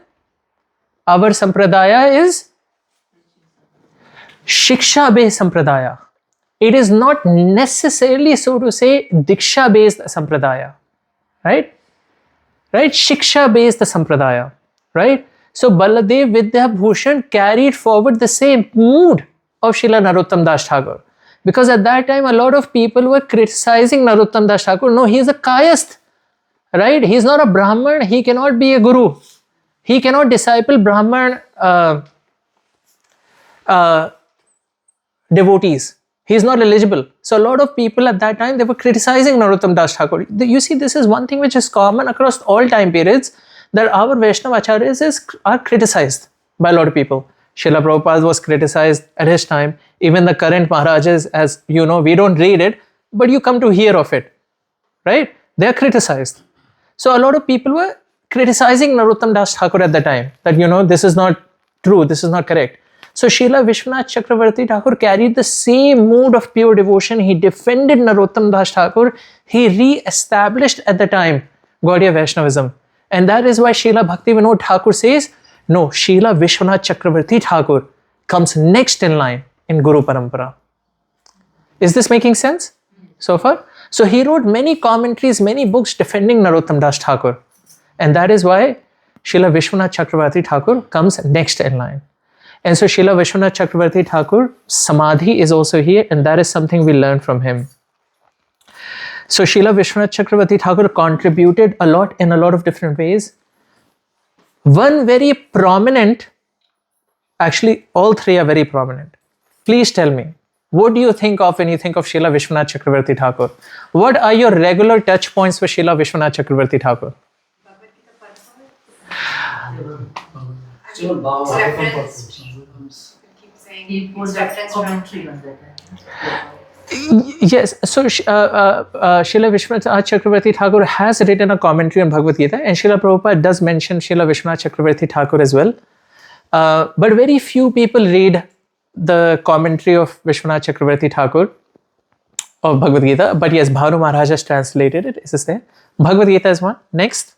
How Srimad Bhagavatam? How Srimad Bhagavatam? For every sloka, for every canto, he has given his commentary. But particularly, which canto commentary do we read? Canto 10. Canto 10. Because Srila Prabhupada gave purpose until which chapter? Up to 10, part of 9. it is a part of 12. Up to, Brahma Vimohan Leela. Right? Up to Brahma Vimohan Leela, Srila Prabhupada gave the purport. 12th or 13th chapter is one of them. Right? Up to Brahma Vimohan Leela. After that, the purports are written by whom? Gopi Paranadhan Prabhu. Satsvarup Goswami Maharaj. And when they write purports, what is the first line? They write, as per Srila Vishwanath Chakravarti Thakur. Right? So, Srila Vishwanath Chakravarti Thakur has written a lot of commentaries, but one particular commentary is Sarartha Darshini, which is the commentary in the 10th canto of Srimad Bhagavatam. And you can either read it as a standalone book, which is there, available. I have it as well. Or you can read the 10th canto of Srimad Bhagavatam, where practically every purport has been picked up by Sarartha Darshini. Right? So that is our touch point. So if you were to read beyond chapter 13, almost all of the purports are explanations of. So even today, later on, when we discuss Krishna entering Mathura, which I'm sure I pray we get to, when Krishna enters Mathura, all of the commentaries that you read, the mood and the learnings, we study as per Vishwanath Chakravarti Thakur. Another two I'm looking for. One more connection of Srila Vishwanath Chakravarti Thakur. Very famous book. Madhurya Kadambini. Right? Madhurya Kadambini written by Srila Vishwanath Chakravarti Thakur. And another one. Every day devotees chant this prayer. Samsarata. The Guru Ashtakam prayers. Yes, Mataji, thank you. Right? Samsara Tavana. So these are the touch points. So when we go to Srila Vishwanath Chakravarti Thakur's Samadhi, thank you, Srila Vishwanath Chakravarti Thakur, for giving us these gems, these valuables. I know this is 12:20. We are good to continue. Or, Precious stones. yes. continue. So Srila Vishwanath Chakravarti Thakur. Alright, we'll discuss a few more other temples for the sake of discussing them, because we should know them, but they are not necessarily related to it. But these 7 temples, 1, 2, 3, 4, 5, 6, 7, these 7 temples we should worship, or we should go and we should take darshan. Now let us discuss another temple which is very popular amongst North Indians, because we should know the pastimes as well. Bhake Bihari temple. So when I was talking to someone and I was saying, oh, I'm about to do this Vrindavan Parikrama and I will talk about important temples, and they said to me, oh, you'll discuss Bhake Bihari. Yes, we'll discuss Bhake Bihari for a little bit. Bhake Bihari temple established by Haridev, Swami Haridev. So Swami Haridev found the deity Bhake Bihari where? Nidhuvan. Yep, in Nidhuvan. In the Kund over there. And that temple was established. And of course, a very popular temple, especially amongst North Indians. And there is a very nice pastime in relation to, you will see that the curtains of Bhake Bihari are closed every few seconds. And then darshan is open, curtains are closed. So why is that the case? Why does that happen? हाँ, सबको पता है, सबको फालतू में discuss कर रहा. Yes, sorry? Want to maintain the eye contact Because? because some like people have come there and seen and like you will go along with them. सबको पता है वाकई. Yes. So that's exactly the pastime. That once it so happened that one day a devotee was very intensely staring at Baki Bihari. And Baki Bihari was also very intensely staring at that devotee. So that devotee got so attracted, but then he had to go back home. But Baki Bihari would not leave him. So Baki Bihari kept following that devotee.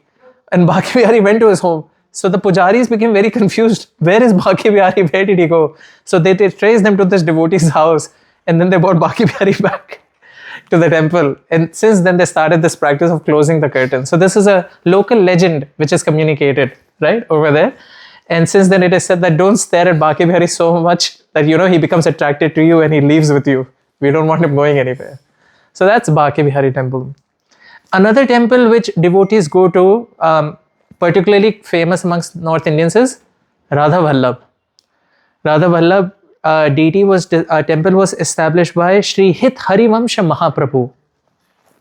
It's a title given by his followers, Mahaprabhu. But it is important to discuss other elements as well. I know we have our own Gaudiya Vaishnava philosophy, but because we also come from North Indian culture or so forth, or we meet North Indians and they worship this, we should know a little bit about, or we should pay our respects to their teachings as well and their philosophy, or we should know it as well. Ye nahi ki tumhare se kuch nahi lena dena mere ko. We should not have that attitude. So she hit Harivansh Mahaprabhu, and the deity was actually given to someone called Atmaram. So Atmaram, Shraddha Mataji is nodding, she knows the pastime. So Atmaram performed intense austerities to whom? Lord Shiv. Lord Shiv became very pleased. And then he said, what do you want? So Atmaram said, give me something which is very dear to you. So Shivji then from his heart manifested the Radha Vallabh deity. And he's like, what is most dear to me is Radha Vallabh. So now you've asked for it, so you take it. So it is said the deity is manifested from the heart of Radha Vallabh and it was given to Atmaram. Then Atmaram and his family worshipped the deity for a long time. And then when Sri Hit Harivamsh Mahaprabhu came, deities were given to him. And then he established the Radha Vallabh temple as well. And so that is the story of Radha Vallabh. Yeah, different to Vallabhacharya. So we should not confuse. Vallabhacharya established the Sri Nathji temple. That was also that worship of Sri Nathji was taken because they said, well, we worship in Vatsalya Ras, so we will worship Sri Nathji. So that's the story of Vallabhacharya.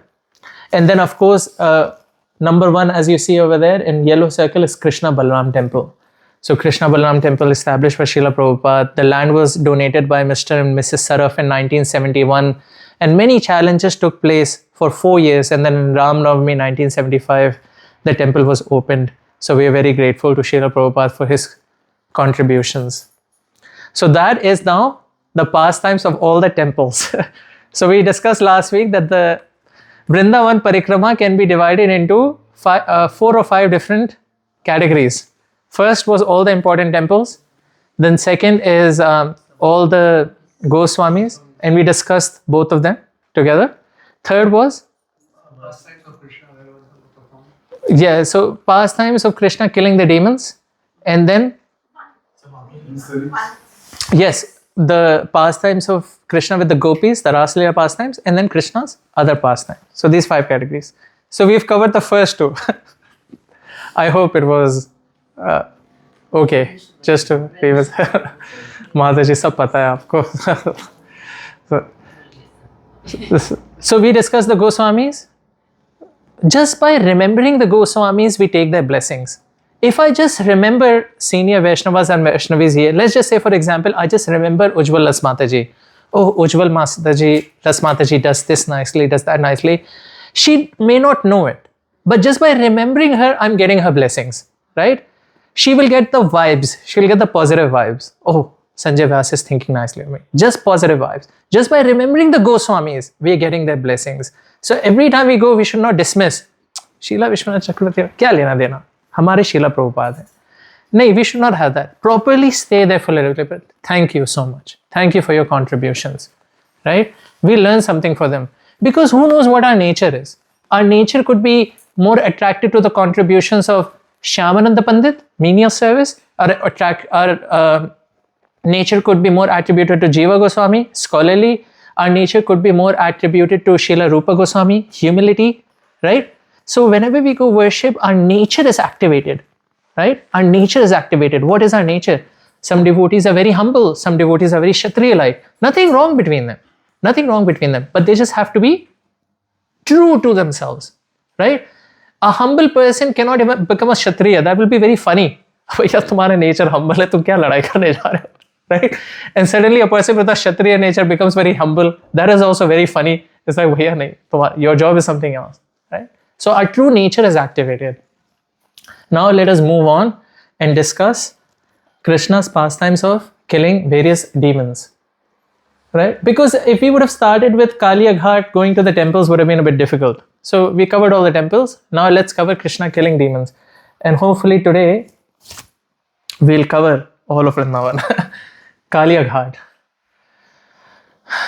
Kaliya Ghat is where Krishna killed Kaliya. Subdued.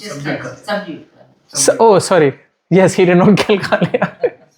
Keshi Ghat is where he killed Keshi. He subdued Kaliya. Correct.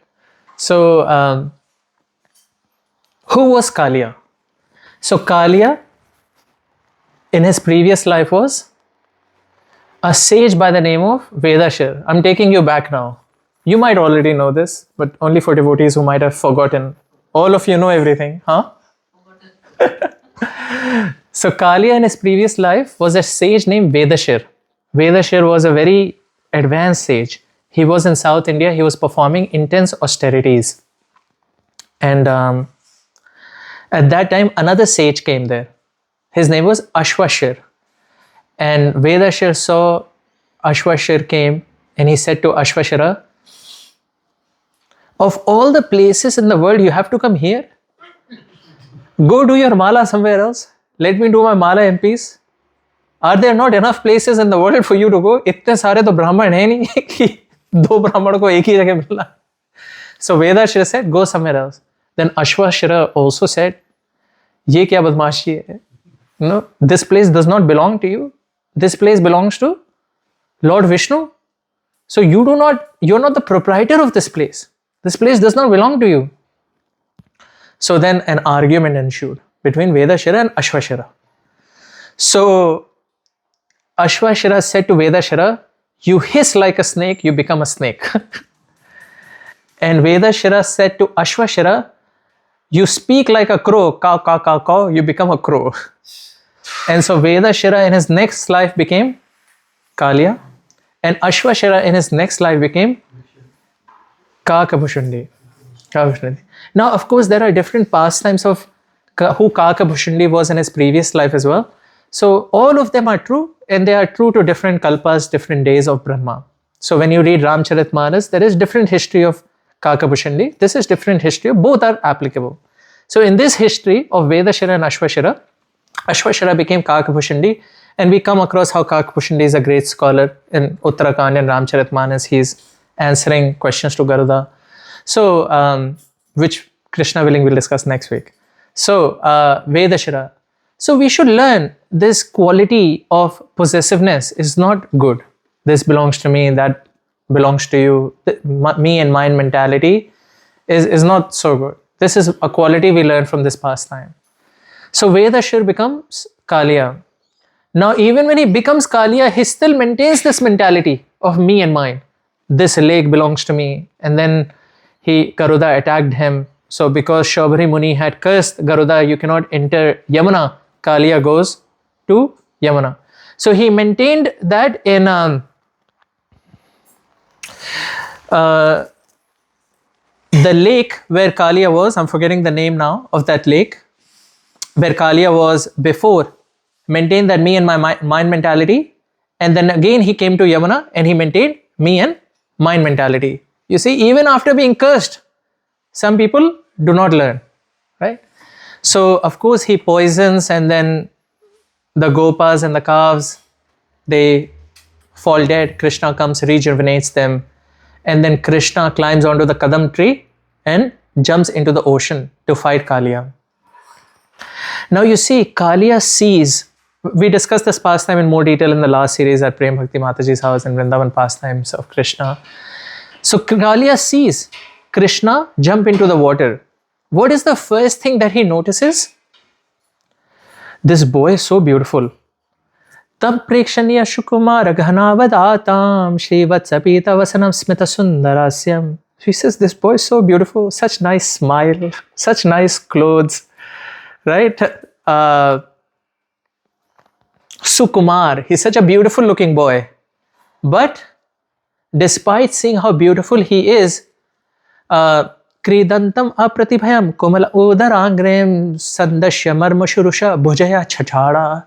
He is unable to control his own pride and anger, and he starts to bite Krishna's chest. Sandashya marmashu. He bites Krishna's chest and he's angry towards Krishna. Bhujaya chachara. He wraps Krishna around his coils. Right? So this is something we learn from this shloka, that we can admire something, we can appreciate something, but still the poison within us could be so much that we fail to act upon that appreciation, upon that beauty. He could have said, oh, this boy is so beautiful, let me do some service unto this boy. But no. And that is the poison of material desires. That is the poison within us that prevents us from seeing beauty of Krishna. Often I go take worship of the deities, but I'm not able to see the deities, the beauty of the deities. Some devotees sitting before us, they can see the beauty of the deities. But I cannot see, because I have so many sense desires in my heart. I have so much contamination within me. Sometimes we see a devotee doing such nice things, but we are unable to appreciate it. Right? I'm actually being a hypocrite when I say this, because I'm not at that level. So please give me your blessings that I can get to that level one day. But this is what we are aspiring for, to remove the poison within our heart so that we can see the beauty of Krishna, we can see the beauty of devotees. So Kaliya attacks Krishna. And then Krishna, of course, starts to dance. But his dance is a bit unique. Tachitra tandava virugna fana sahashro rakta mukhe uruvaman nipabhagna gatra. So the Chitra Tandav, it's a Chitra. It is an absolute beauty how Krishna is dancing. But in his dancing, he's doing one thing. The Chitra Tandav Virugna Fana Sahashro. He's breaking the limbs of, he's breaking the hoods of Kaliya. He's breaking the limbs of Kaliya.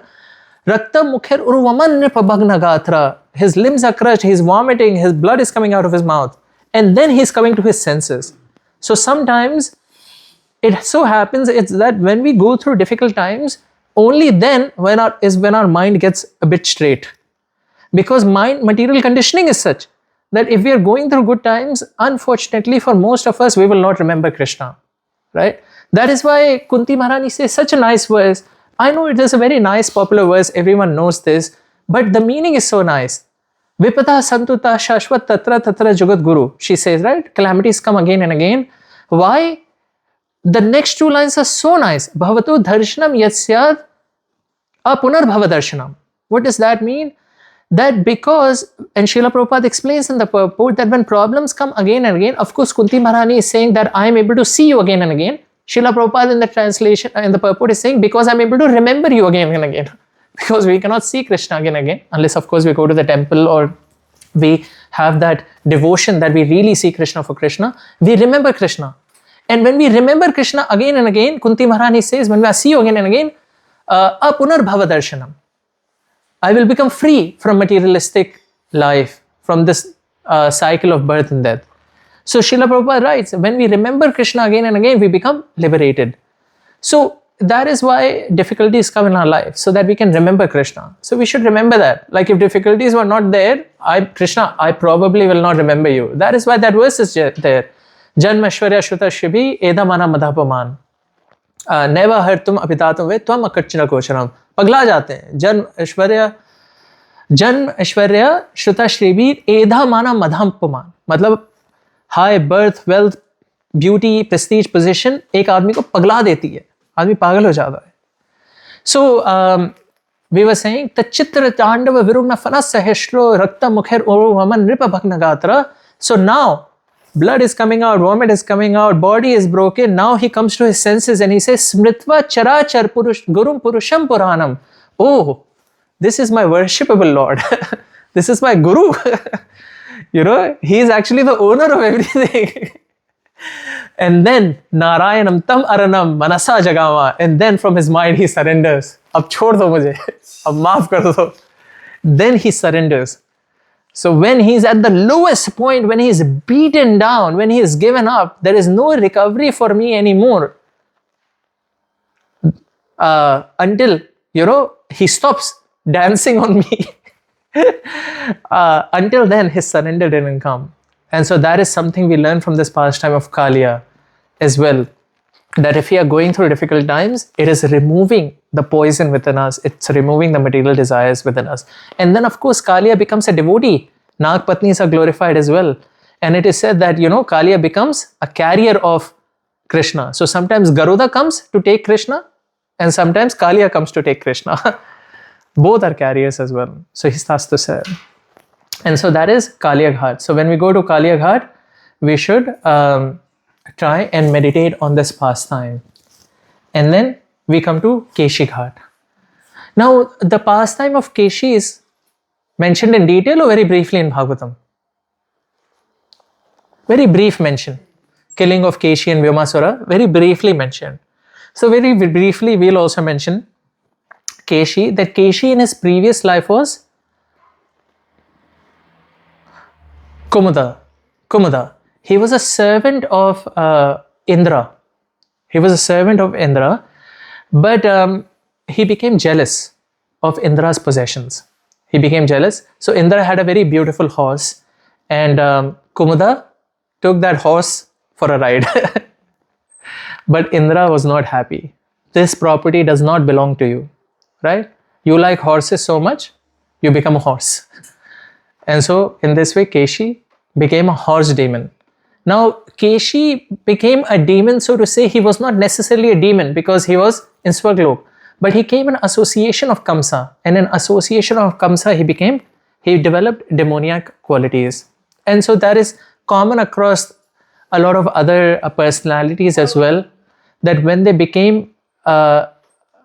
they took on their curse, they were not necessarily demons, but they became demons in association of Kamsa. So one thing that we learn from Kumuda and Keshi's pastime is jealousy. We should not be jealous, thinking this other devotee has this, I also want this. There is a very nice story in relation to this. And that story is that once there was a horse of a demigod, and this horse was very proud of how beautiful he was. I've got such nice features, nice mane, good length, such nice complexion I have. This horse was very happy with how he looked. Some people, if they're good looking, they admire themselves in front of the mirror. Krishna has given me such nice features. So this horse was admiring himself. But he had a few complaints. His complaint was, only if my neck was a little bit longer and my legs were a little bit longer, I would be even more beautiful. So he went to the demigod and he said, my dear demigod, you have been so kind to me. You've given me such nice features. But I was just thinking, if you would have just given me some longer neck, some longer legs, I would be even more beautiful. So the demigod said, Tathastu. And this horse became a camel. So the horse looks at himself and says, my dear Lord, what have you done? I did not want to become a camel. He said, but you wanted longer neck and you wanted longer legs. So a camel has longer neck and longer legs. You become a camel? No. But I did not want to become a camel. I wanted to remain a horse. You got what you asked for. You did not say that. So the pastime is that we should be careful what we ask for, because we might just lose what we have in the hope of getting something we want. You might be asking for something, but you might just lose what you have. So be very careful. Are you ready to lose what you have? Because you might just have something which the other person does not have. And then if you were to lose it, you may not be happy. And so we have to curb this tendency of jealousy, wanting something which we don't have. be grateful for what we have, and worship Krishna. And so let us come to the last section of Vrindavan Parikrama, and let's see whether we stop here or continue a little bit. But these are the sites that we come across in Vrindavan which are related to Krishna's pastimes with the Gopis. So they are written in an abbreviated form, but Seva Kunj, Nidhu 1, Pani Ghat, Imli Tal, and Vamshi Vat. So Vamshi Vat, Nidhu 1, and Seva Kunj, let's come to shortly, but let's quickly discuss Imli Tal first and Pani Ghat, and then come to them. So Imli Tal, who has been to Imli Tal?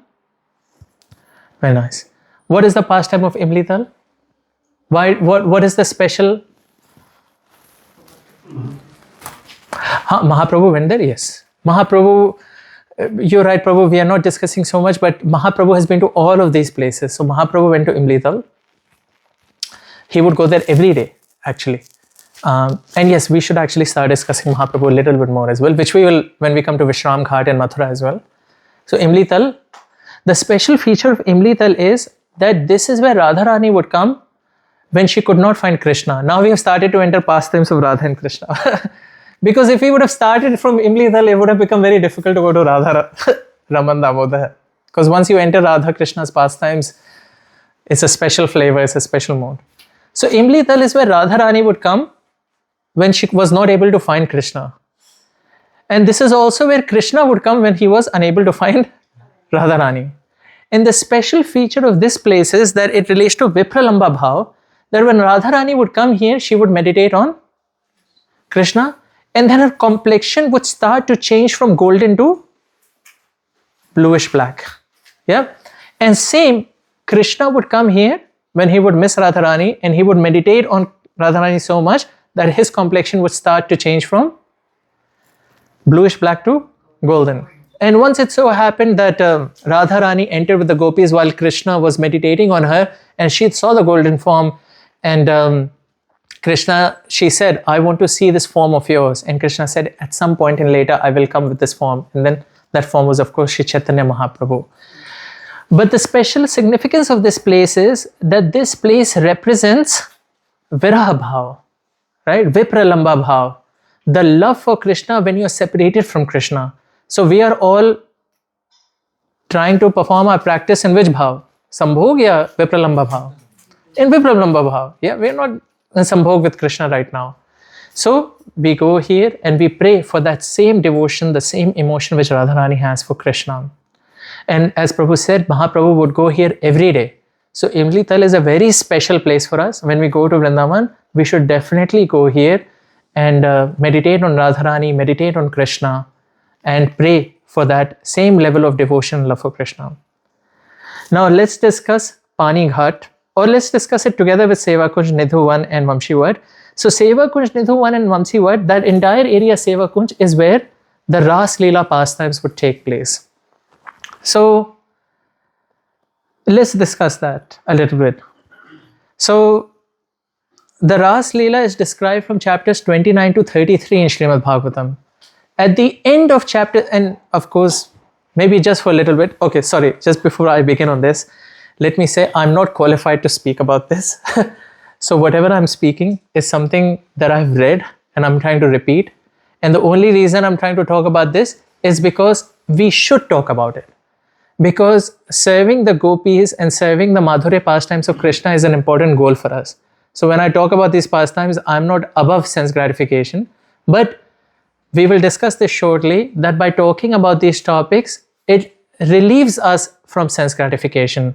Vikriditam rajavadubhi idam cha Vishnu shraddhanvato anushrunuyad athavarnayedhya. So says Shraddhanvat Vikriditam Rajavadhu. Krishna's pastimes with Rajavadhu, with the Gopis, Shraddhanvato anushrunuyad. If you hear anushrinu, what does anushrinu mean? Shrinu means to hear, anu means in parampara, right? Anushrinu. If you hear from authorized sources, Shraddhanvato, if you hear with faith from authorized sources, Atha Varnayedya, or if you were to describe them, right? Then what happens? Bhakti Param Bhagavati Pratilabhya Kaman. Immediately you get bhakti param bhagavati. You get the topmost level of devotion for Krishna. Pratilabhya kaman, you become free from material desires. Hrid rog ashu apahinoti acharena dhira. You become free from all the poison which is within your heart. So we have to discuss these pastimes. So I just wanted to set that out, that I'm not qualified to speak about this, but we are speaking because we should speak about it. And if we are talking about Vrindavan and we do not talk about the Raslila pastimes of Krishna and the Gopis, then what is the point, right? So the Raslila pastimes, the activity would take place. There is touching and so forth. So it's described in chapter 33. All of you can read it. Then at the end, Srila Parikshit Maharaj says to Srila Shukadev Goswami, I don't understand this. Krishna is supposed to establish dharma, right? Why is he associating with the wives of other men? I don't fully understand. So I'm trying to repeat as is. If there is any mistake, please forgive me. But at the end of chapter 33, Parikshit Maharaj says that Krishna is supposed to establish dharma. Why is he associating with the exact translation of the verse? Why is he associating with the wives of other men? And then Srila Shukadev Goswami answers. And so we will discuss his answers. So there are 5 categories of answers. Now let me share with you something. That someone who does not want to understand these answers will never be able to understand these answers. Because jisko bahas karni hai, wo bahas karega. Right? We are only trying to understand this for ourselves.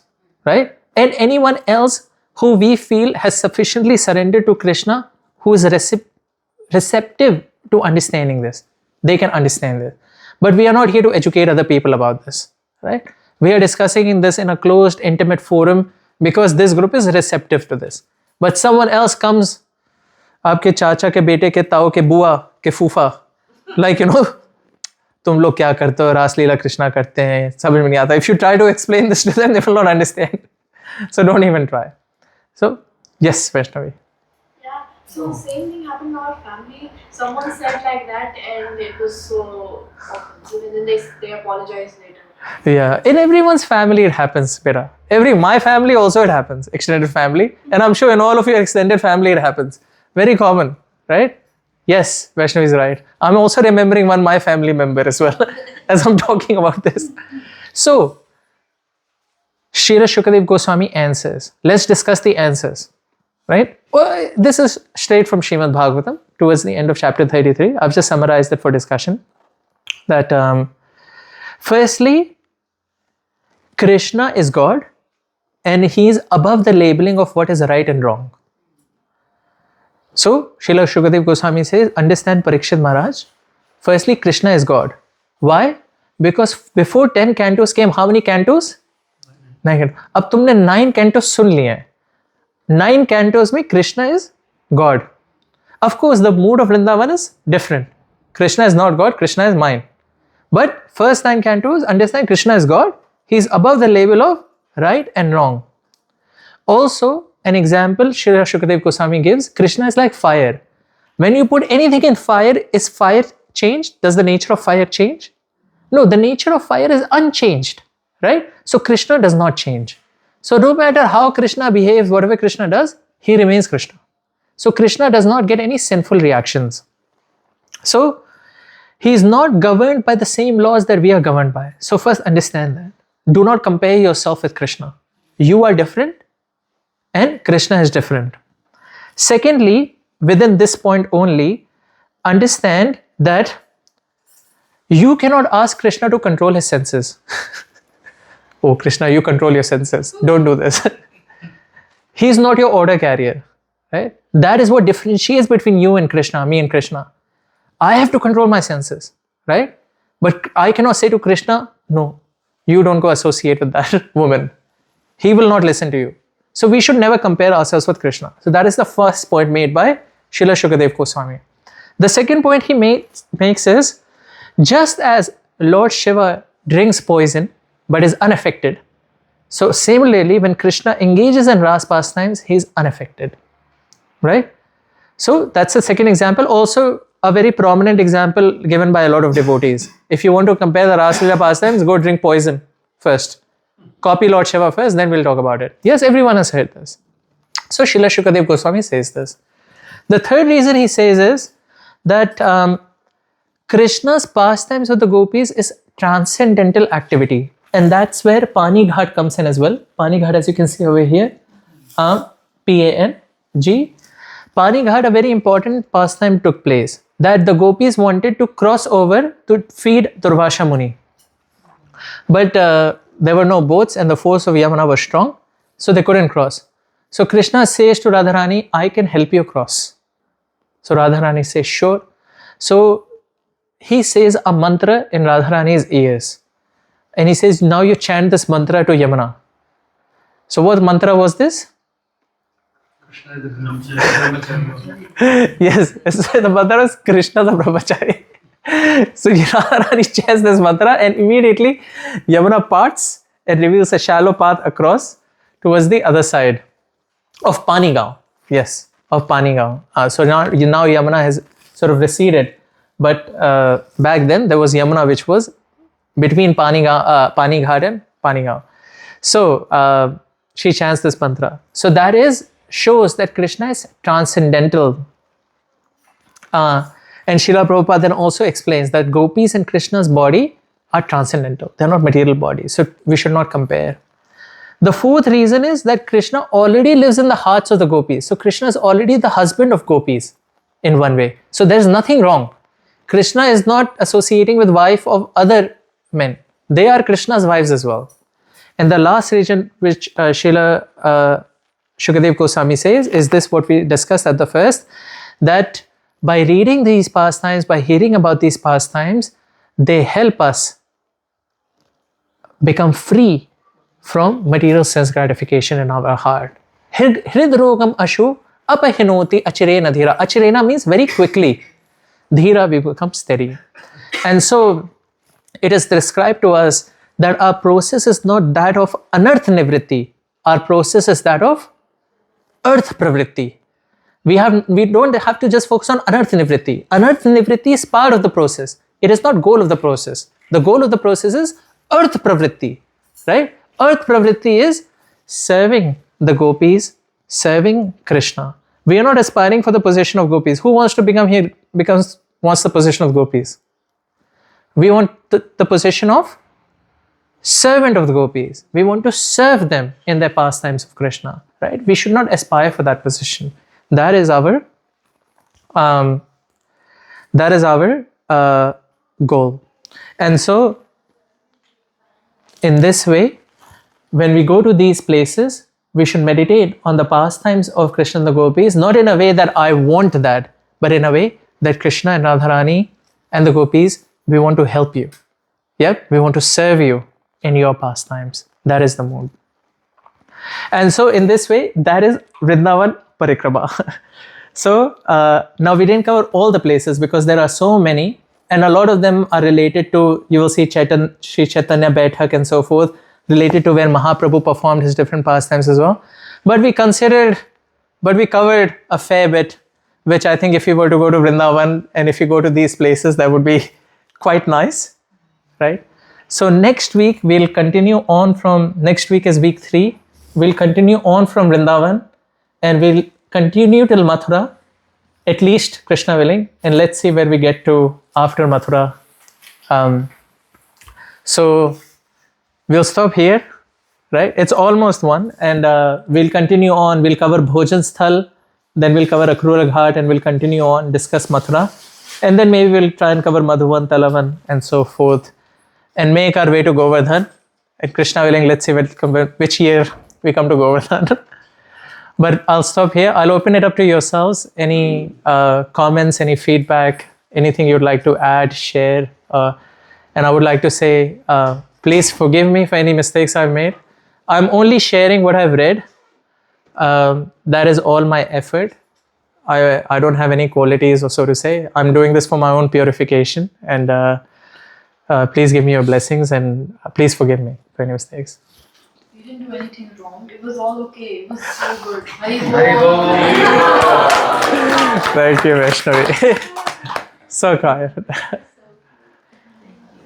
Mata, yes.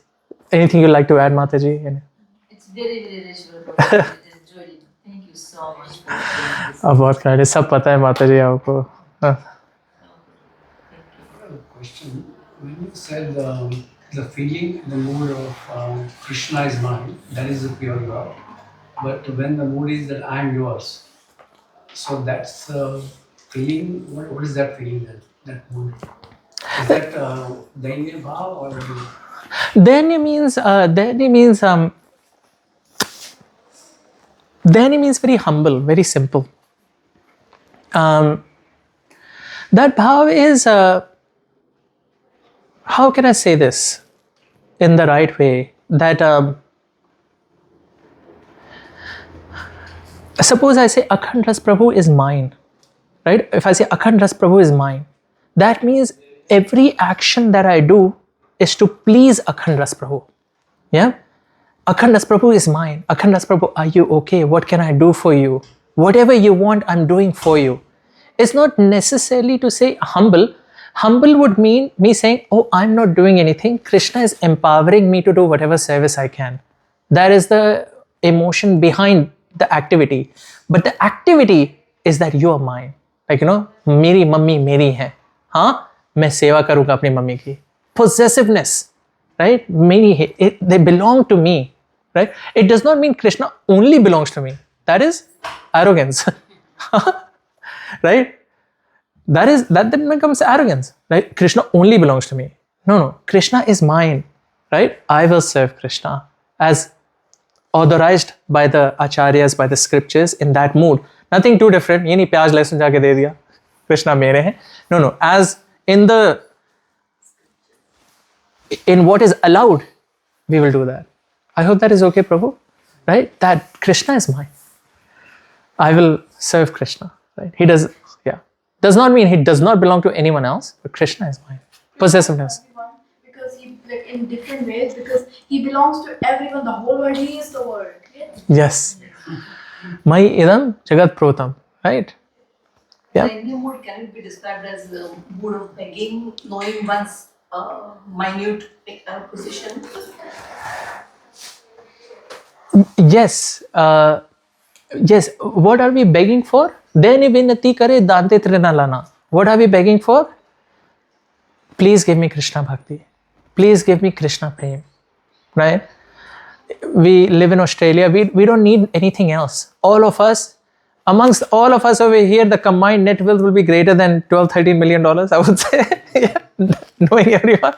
So we don't need anything else. What are we lacking? Yes, then vinati kare. We are begging. Please give me Krishna Bhakti, I don't have. Please give me Krishna Prem, I don't have. I actually really don't have. There is no lie in this statement. Huh? Right? Even the person who has Krishna Prem, because Krishna Prem is unlimited. Right? Even that person is feeling, I don't have any Krishna Prem. Please give me Krishna Prem. Please give me Krishna Bhakti. So yes, that is a mood of begging. Right? So I hope that it's okay, Mataji. So let's stop here. Thank you so much. We'll continue next week, day 3, and we'll continue on from Vrindavan outwards. We won't do any revision. As you saw this week, we didn't do any revision because revision takes a lot of time. We'll continue on straight from Bhojan Sthal and we'll discuss. And then we'll try and at least cover Mathura. And then let's see. There are so many pastimes, Bahulavan, Garuda Govind in Chhattikar. There are pastimes and then of course Govardhan has different pastimes. So I don't know how much or whatever we'll get to, but we'll try and cover whatever we can next week, last week. So please come and participate and encourage me and inspire me with yours. Excuse me. I couldn't come last week. The session was really good. Can you please share the recording? Of course, Mataji. Yes. Very good. Thank you. Thank you, Mataji. We'll stop here. Hare Krishna. My Dandavat pranams to all of you.